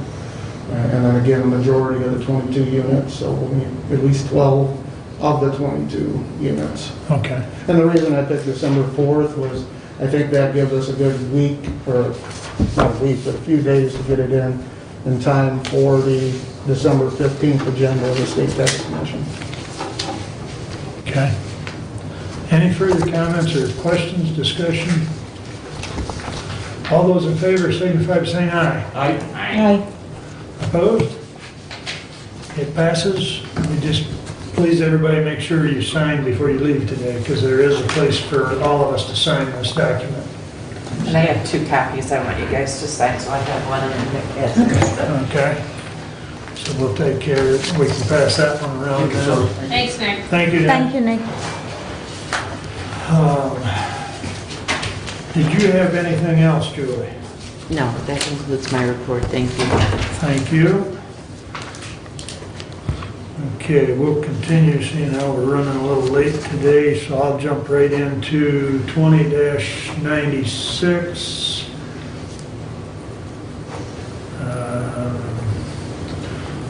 I move you don't have to read the whole thing. I would appreciate that. Support. Okay, so as Bruce has said, basically this is a resolution. It is online, it's in the packet. It's a resolution to ratify and confirm actions approved by the Board of Commissioners during remote meetings. And basically the 3 meetings that we held that fall under this is May 12th, May 26th, and June 9th. And this was put together by MAC and by their attorneys, and they felt that it covers us considering the Supreme Court actions, et cetera, et cetera. So I move for adoption of Resolution 20-096. Support. We get all kinds of support. So is there any questions on this? can't sign it. Mr. Chair, I have a quick question. So what is this, does it talk on anything about the meetings that we had virtually with the public hearing and all that? So what exactly is this doing, this resolution exactly? What is it doing in regards with October 2nd ruling? What is that? Just shed some light on it, not... Another one? Well, my interpretation may be a little different. It simply says that what we did at those meetings is legal. Right. Thank you. That's the short version. Yeah. And we only had the 3 meetings, right? The virtual Well, that meetings? fall, The virtual meetings. That was, we had more than 3. right, But these are the 3 that fall outside of the window. of the executive order. Correct. Okay. Correct. Right. That's what I- Because these were after April 30th. Right. Okay. Right. So the ones that we had prior to April 30th were covered under the Executive order. executive orders Yes. that were considered to be legal prior to that. And we only had 3 outside of that Correct. window. That's Correct. fine. Okay. Yep. Thank you. Okay. Does that answer your question? Commissioner? Yes, sir, absolutely. Okay, thank you. All in favor signify by saying aye. Aye. Opposed? All right, 2096 is approved. 2097 is something we've done previous years. To the Honorable Board of Commissioners, we authorize Mark Wiley, Chairman of the Board of Commissioners, to sign the Hillsdale County 2019 Countywide Cost Allocation Plan, certification of indirect costs, Title 4D, as prepared by MGT of America. The plan identifies the costs of indirect services provided by central service departments, prosecuting attorney, friend of the court of Hillsdale County, based on actual expenditures for calendar year 2019, and is used to claim indirect costs as charges against grants and contracts, parentheses, awards. Respectfully submitted, Mark Wiley. Support. Thank you. Bruce, you want to comment on that? Because I know you've... What this does, they do this every year, Commissioners, and all it does is it establishes all our indirect costs so that if we get a grant, like we get from the feds, then we can turn to this document and we can say, okay, we're able to claim 18.3% of the cost of this grant as indirect costs, which means we can use it to return it to our general fund to pay for the general fund type things that are for people that are associated with that grant. Pay Derek's salary. If somebody else is involved with it, that kind of thing. It tells us the percentage we can use. If we don't have this, then the federal government has a default percentage. I believe it's of 15%. And generally speaking, this gets us a higher percentage, so we can transfer more money back into helping to defray the costs associated with administering that grant. That's what it comes down to. And it's... If you read through the document, if you've ever done that, it's probably the most boring reading you've ever had. So if you're having a bad night, you can't sleep, you get it out, you'll be asleep in no time. So it's a remedy for sleep apnea, is that what it is? That it is. Okay. But it is well worth our time to do this because it more than doubles the money we would get back. Yeah. So, all right. Any further comments or discussions on 097? Hearing none, all those in favor signify by saying aye. Aye. Opposed? Thank you.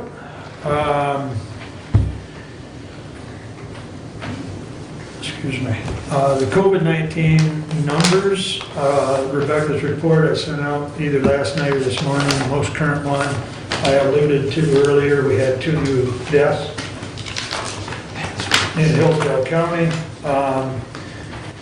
And I didn't grab my note from the other day, but at the health department meeting last Thursday, I had asked Rebecca to do the numbers from like October 1st to the 21st. And at that point, Hillsdale County had 101 new cases just for the 21 days in October.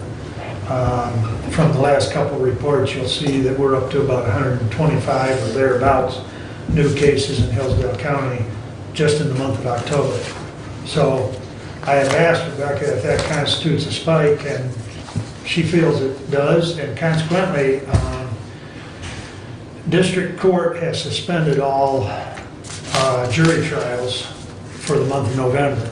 And I believe so has circuit, but I haven't got confirmation on that yet. So we're actually, on some of the court activities and other activities, we're kind of pulling back again.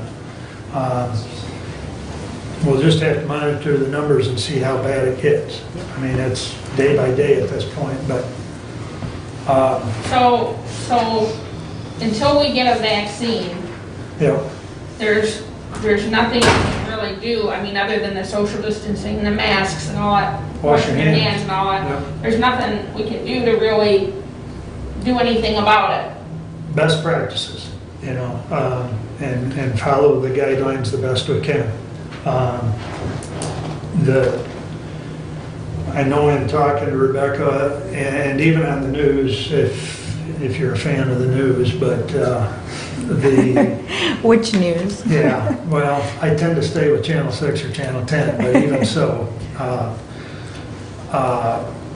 one of the things they're starting to cite is that family gatherings have, you know, people have gotten a little bit lackadaisical, if you will.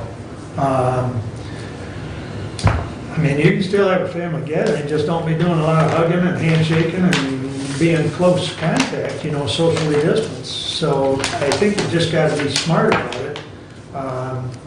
I know we have a employee right now that's quarantining for 2 weeks because he has 2 family members that tested positive, and they got together over the last week or whatever. So, you know, I believe he has gone to get tested, but I haven't heard the results on that yet. But he has been instructed to stay home for 2 weeks. So, you know, we just, I don't know. You don't want this bug, I can tell you that. Because everybody I've talked to that has recovered does not ever want it again. And I think Sherry alluded to earlier, or last meeting, that she had experienced it early on, and It's awful. it's not something you want again. No. So anyways, it's just a matter of staying vigilant, so. In that regard, Mr. Chairman, again, if you wear a mask, like right here, Yep. if you wear a mask, your chances of getting COVID from one of the other members is 30%. If we both wear a mask, your chances of getting COVID are 5%. But see, That's what wearing a mask for other people does. It shows them respect and greatly reduces the ability to get the disease, so. everybody's not following that though. I mean, we've got people here today that don't have masks on, and I see understand people that. all over the place that don't have masks on. Well- So people just aren't paying attention to it anymore. I know, but the thing- I feel like people are tired of it. Well, they are, but the thing that people have to do is, if they decide that they don't want to wear a mask, then they have to have self-responsibility and social distance, because that's what's proven that you won't get it, Bruce. The only proven fact we have is if you stay away from other people, you won't get it. So the people that don't want to wear a mask, that's up to them, but they need to take on responsibility, personal responsibility, to then it's their job to social distance from the rest of us if you choose not to wear a mask, and that's what people won't do, and I find that appalling myself. So, Dr. Vogel last week at the Health Department, since you bring that up, Julie, I will read you his mask effectiveness update for Sorry, Mr. Chair? COVID-19. Who is this gentleman you said? Dr. Vogel that works with the Health Oh, the Department. director. And his, well, it's not the director, he's the medical part-time- doctor of record for the Health Department. Dr. Vogel, yes. Out of Ohio, correct?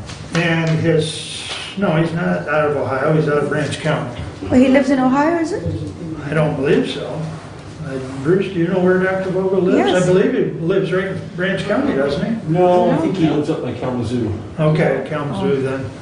I knew he was, I didn't think he was Oh, out not of in the state. county. Okay, not a problem. But in any event, how well do, his source is how well do face masks protect us from COVID-19 infection? How much is the risk reduced if only one person is wearing a mask? And the author of this is Julian W. Tang, VUmedi.com. October 2020.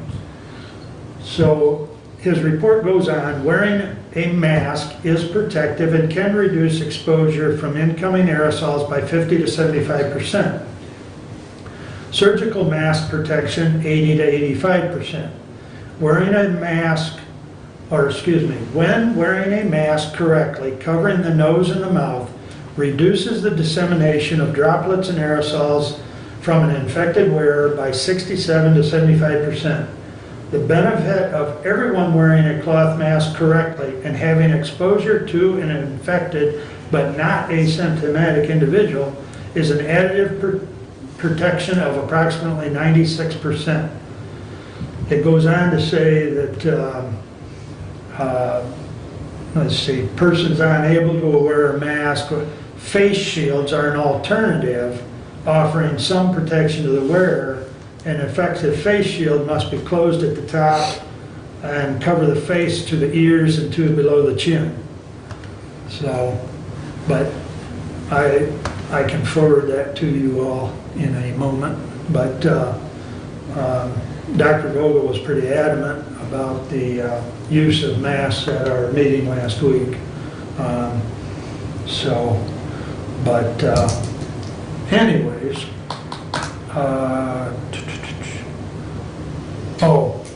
we've already talked about the response plan. That's being reworked, and God willing, that'll be before us next meeting. COVID numbers, the legal opinion for the ordinance that Commissioner Carlin brought forth, I sent out to all of you. A couple of you asked if we should release that to the public. And I believe I also forwarded Mr. Stoker's comments on releasing that. That information is attorney-client privilege. We are the client, we being the Board of Commissioners. It would take a vote by this board to release that information. You would also note in his last paragraph, he did not advise that for several reasons that he had indicated within his response. So if there's further discussion on that, if not, that's the update on that. The ordinance itself is not something that we can, in his opinion, just to summarize, it is not something we can do. So, Well, if it's appropriate, I would like to make a motion and have the commissioners vote on, I think that we should release that to the public. To the public. I believe, I've been a politician in Hillsdale now for 11 years, and I've got 2 months left in this term, and I've always fought for open transparency. Open transparency. When I first got up on city council back in 2009, no one was talking about transparency. And I have fought and fought and fought, and there's no reason why that shouldn't be released. There's no reason. That's my opinion. That's just my opinion. But I move that we release the letter to the public. I second that. moved and supported. Discussion? Yes, go ahead, Bruce. If you start releasing attorney opinions, my question is, will that have impact on whether or not the attorney will be straightforward and comfortable with serving with you in the future? That is a very good question, because there is a certain amount of trust between the client and the attorney. And does that trust get violated? Well, that is a good point. Bruce is making a good point. Go ahead, Bruce, I don't mean to interrupt you. If you've got, when a client talks to an attorney, just in a general situation, not our situation, just in a general situation, those conversations are protected by law. Okay, so the attorney can't turn around if the client tells him something. The attorney can't turn around and tell the court what the client said. That's totally protected. We've had a long history in this country of attorney-client privilege. And just because it's the commissioners and an attorney as opposed to a person and the attorney, I don't think that should vary. I think if you're going to get honest, straightforward answers from your attorney and you're going to get attorneys to work with you, I think you need to be able to honor that. And you got to remember the questions we ask them. Okay? Whatever they might be, I don't know. But and I'm all for just putting everything out there. I mean, anything I do, put it out there, that's fine. But I think this is a different situation. Just, He's making a good point, but I just think that the attorneys have nothing to hide either. When he makes that 4-page opinion, there's nothing, he's not hiding anything either. There's nothing that shouldn't be openly transparent to everybody. Mr. That's just Chair, my opinion. and like I said, I sent you an email, which I sent everybody a copy in response to that particular question, if to release or not. And I think it makes us as Board of Commissioners our duty to at least convey the message. And I understand if it's too long, as a Board Chair, it would be more ideal for you to at least convey the message that you have received from the client for this floor, for the public who brought that ordinance that day, to kind of see where we stand and why things are differently approached. So I think there's a reason to just kind of at least put this to rest, otherwise it'll be all in a limbo as to there's no clarity, lack of transparency, like Commissioner just mentioned. But I think our moral duties are also to kind of give them a statement as to what it is that the attorney said cannot be that secretive or confidential that we cannot tell them. After all, the public is the client. Taxpayer Public's not the information. client. That's right. The Board of Commissioners is the client that contacted the attorney for an opinion. Okay? But the money is coming from the public, sir. The public, yes, we serve the public, but in this particular instance, the client is the Board of Commissioners. And that's what we're discussing as to releasing this. And as David says in his response as to whether we should or should not release, the release of the opinion could create both legal and practical issues for the board for not acting consistent with legal advice. And his legal advice is pretty clear that as a general rule, we would not normally suggest releasing attorney-client opinions. It is ultimately our decision. But as Bruce has already indicated, attorney-client privilege has been sacred across this country for many years. So it is up to the board. There is a motion on the floor. Is there further discussion before we vote?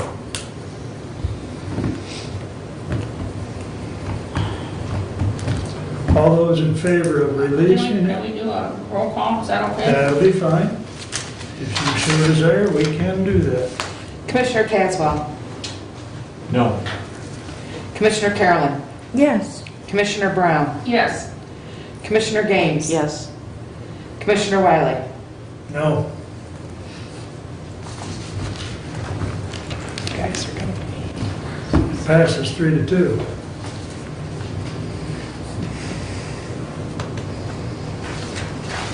I would just like to remind one and all that that is against the advice of legal counsel.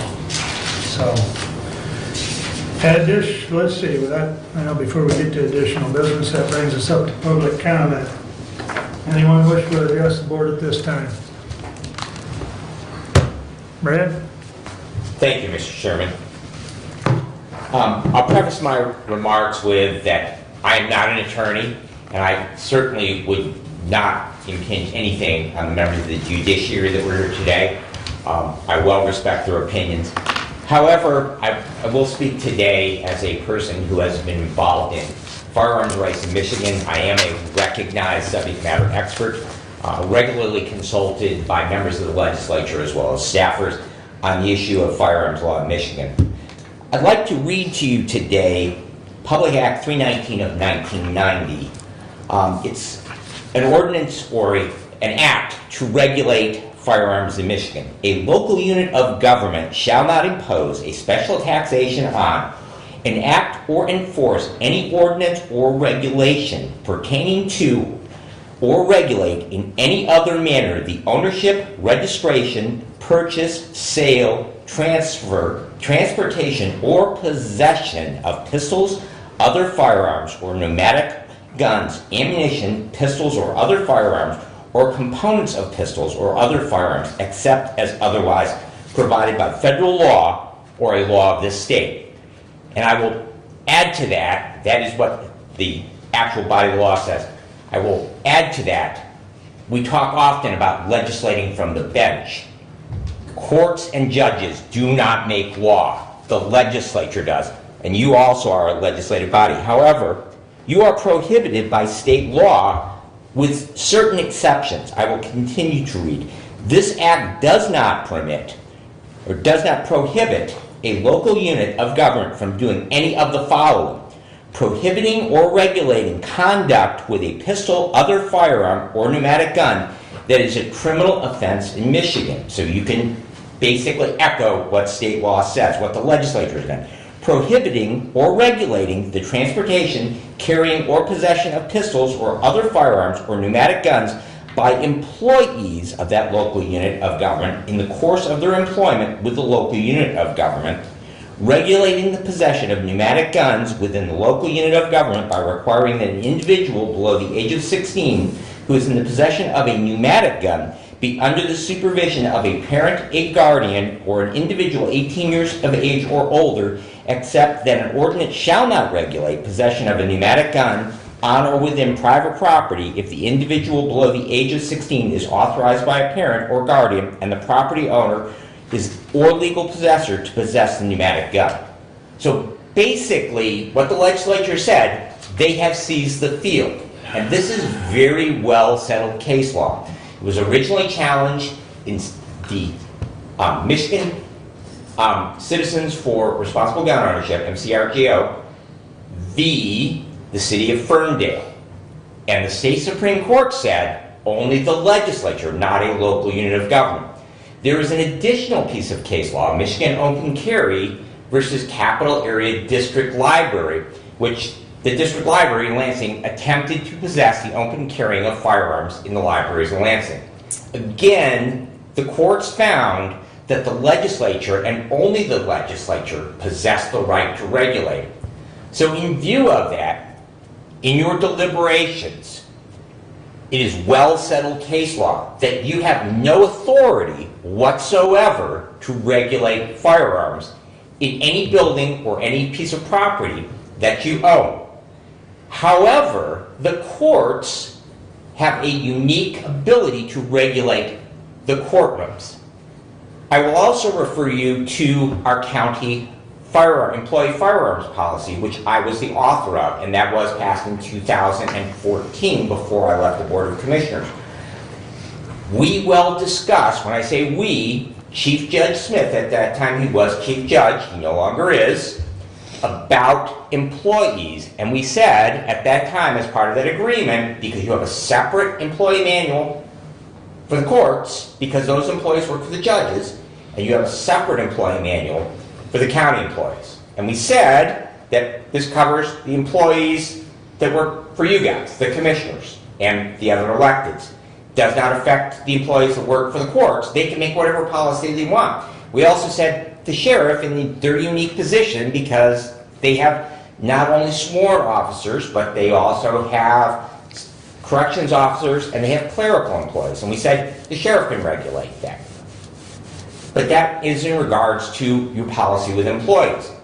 Further with that, you may recall that this board used to meet in the probate courtroom.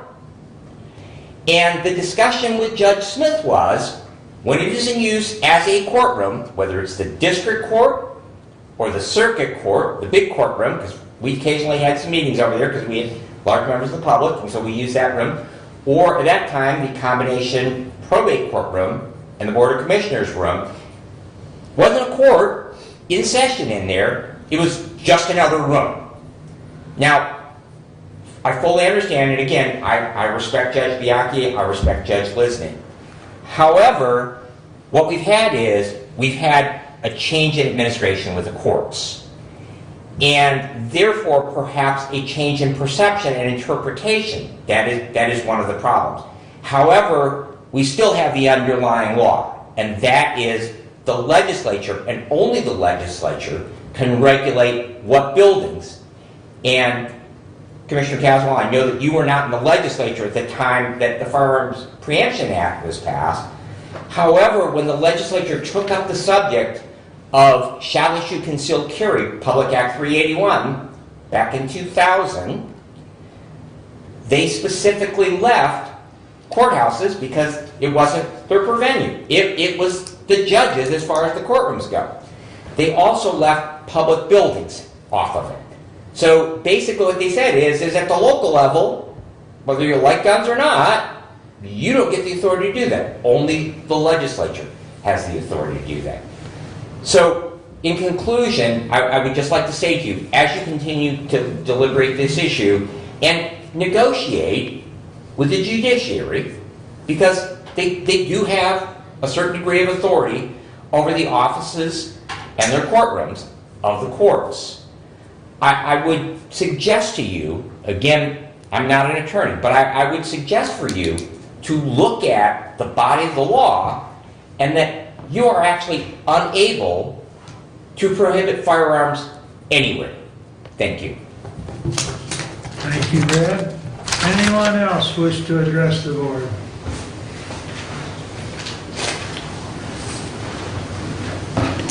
Thank you, Commissioners. I'm Joel Stewart, the Executive Director of Stand Up Hillsdale.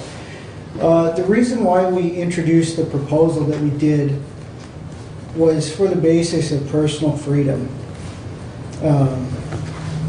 It's our role in the community, now that we are an organization, to promote the ideas of self-government and the original principles of this country. And one of the main things that you find out when you're reading, especially the personal letters of the Founding Fathers, is that liberty was pretty dangerous. It's messy. It's difficult. Sometimes there's casualties. But when you lose liberty, that's a casualty you can't get back without the loss of millions of lives. History shows that. So this is where we're coming from. I mean, another thing that we're looking at is we have an upcoming election, and a lot of these things are just way too convenient. Now, I'm not citing a conspiracy theory. It's just that these are tools that can be used and manipulated by people to really hinder. And I'm not talking about people, but we have evidence of foreign manipulation in our elections. That's just there. The president is working on those kind of things. These are kinds of things that we have to be aware of and keep in mind. Hillsdale's not exempt from those kinds of interference or that kind of manipulation. We are also a community that has been founded on those principles of liberty and self-government and fighting for those rights. That's what Hillsdale has always stood for. I mean, we sit not in the shadow, but in the light of Hillsdale College. That's why so many Hillsdale College professors signed in support of this proposal that I brought forth to you, because they recognize, yes, it's personal liberty that we're dealing with. Now, I'm not coming to you as somebody who's ignorant on these kind of things. I'm OSHA 30 certified. I'm certified in hazardous waste material handling, and which includes biological pathogens. So I know, what we're dealing with. I had COVID-19 when I was working in a nuclear plant at 9 Mile Nuclear Plant in New York. So I know what the disease is. I went through it. People in my family have had it. So I recognize this is definitely a threat, and we definitely do need to protect the vulnerable. That's something that we recognize, but it needs to be something. We have to recognize that liberty has to be at the first and foremost. Why? We have local businesses that are currently suffering. You know, we lost a business just recently. But we have local businesses that are suffering because we've got people targeting local businesses. One of the local businesses had a Trump campaign event. And so there was a group that decided to rally and through Facebook to rally and try to target them and get them turned in and try to get them in trouble by sitting there waiting just to snap a picture of an employee with their face mask down trying to get a breather, trying to turn them in, trying to get them in trouble. And this is a business that complies.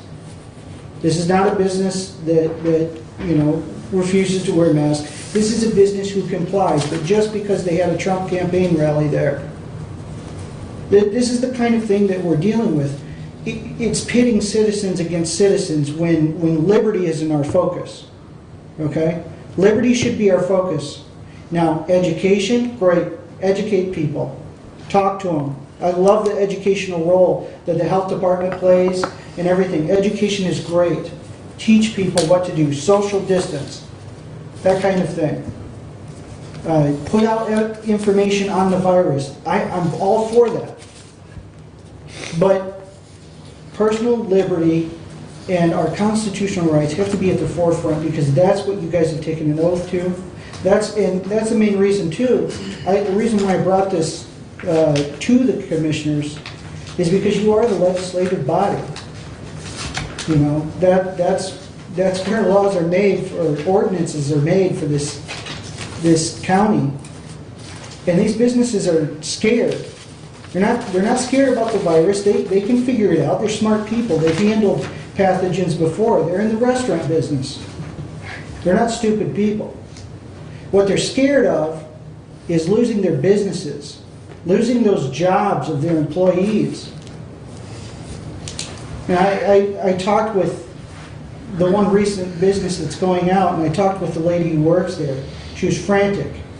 You know, she's like, she only has 3 years left until she retires, and she's got to find something else. Good luck finding something else right now that's really going to pay and pay her bills. I mean, we got to keep these things in mind. Thank you. Thank you, Joel. Anyone else?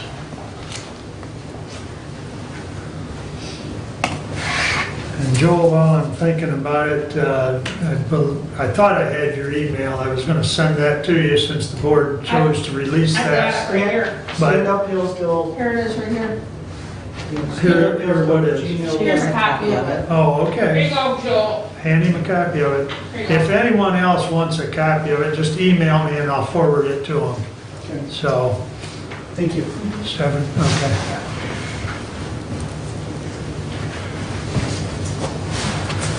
Okay, anyone else? All right, thank you all for coming. Additional business, Bruce? I just appreciate this board very much. We had a lot of votes today, and very few of them were unanimous. There were a lot of good questions asked, a lot of good discussion. So, thank you. Thank you. I think, I was gonna ask Jody, I think we should point out, and you correct me if I'm wrong, Jody, but isn't a presidential election day, aren't all the county offices? Yes, it's a paid holiday. Everything's closed, it's a holiday, It's a paid holiday. except for the county clerk's office? It's still a paid holiday, but anybody that works it gets paid. And But- we usually have to come in, I But mean, you're, but what I'm trying to get at is the public, you're just open for the election? for the election, yeah, we're not open to the public. The building Okay. will be closed. Okay, so I just thought, better point that out to people, because it only comes up every 4 years, that the presidential election is a county holiday. Thank you. Yep, thank you. Yep. Julie? I guess I don't have anything further, thank you. Emma? Right, thanks, Mr. Chairman. As you know, honorable board members, I am running as a write-in for my position, county commissioner position. I'm not a famous individual. I'm an average citizen, a public servant. That's what I call myself. And I love my District 5. I don't do this to put food on the table, because I can't, but I do it because I care. Some of you know, some of you don't know, but this past weekend I was busy. I was at the Capitol. I was at the Capitol with my husband, my family, a couple of people from here. One of them is a very good constituent here. His name is Colin Wilkerson. He's known as Cullen the Evangelist. He was there to support me at the Capitol. It was a big deal. It was a big day for me, for us as a county, for us as a District 5. I went there for you all. I went there for my district. I went there for my constituents. One thing, I stood up there at the steps of the Capitol. I was representing Christian women in politics, and I realized that as politicians, we all do one thing, and I've done it several times, as I put my hand up there and I take that oath. And you would not believe this, but I take it to my dear heart, that oath to my Constitution. I quoted there in front of everybody was from Deuteronomy 2 and 3, and I'll quote it here, and it says, you have skirted this mountain long enough, turn northward. And what it talks about is the Lord is talking to Hillsdale County, just reminding us that we were really never a democracy, As long as we abide by the Constitution and founding principles, we'll never will be. And like I said, the Article 9, Section 1 of our Constitution basically reminds us as local officials, and that reminds me every day. That's how serious I take it, coming from a background of socialism and communism.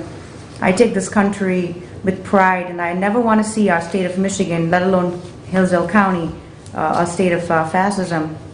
And I talked about that a little bit to the people there, that clearly, solemnly, that when I do swear to support the Constitution of the United States, the Constitution of the state, that I faithfully would abide with my duties. And my number one duties is, according to the best of my ability, to take that Constitution seriously, which is to protect the liberty. So that's what my fight has always been. I'm a fighter, those of you who've known, and so I will be fighting for District 5 once again, giving it the best shot to run and be a part of this county commission that I feel is our answer to the prayers, if I may. So just so you know, those of you who do support me, say a word of prayer. Like I said, this is all for our county, back to the county, back to District 5. It means something. It means a lot to protecting the liberties, and I will not take that lightly. So with that, I conclude. Thank you. Steph, I just sent that to you. If it doesn't come through, let me know. I'll send it again. And once again, I'll reiterate that if anybody wants a copy, just email me. I'll send it to them. So since the board has approved that release of that legal opinion. So with that, we stand adjourned.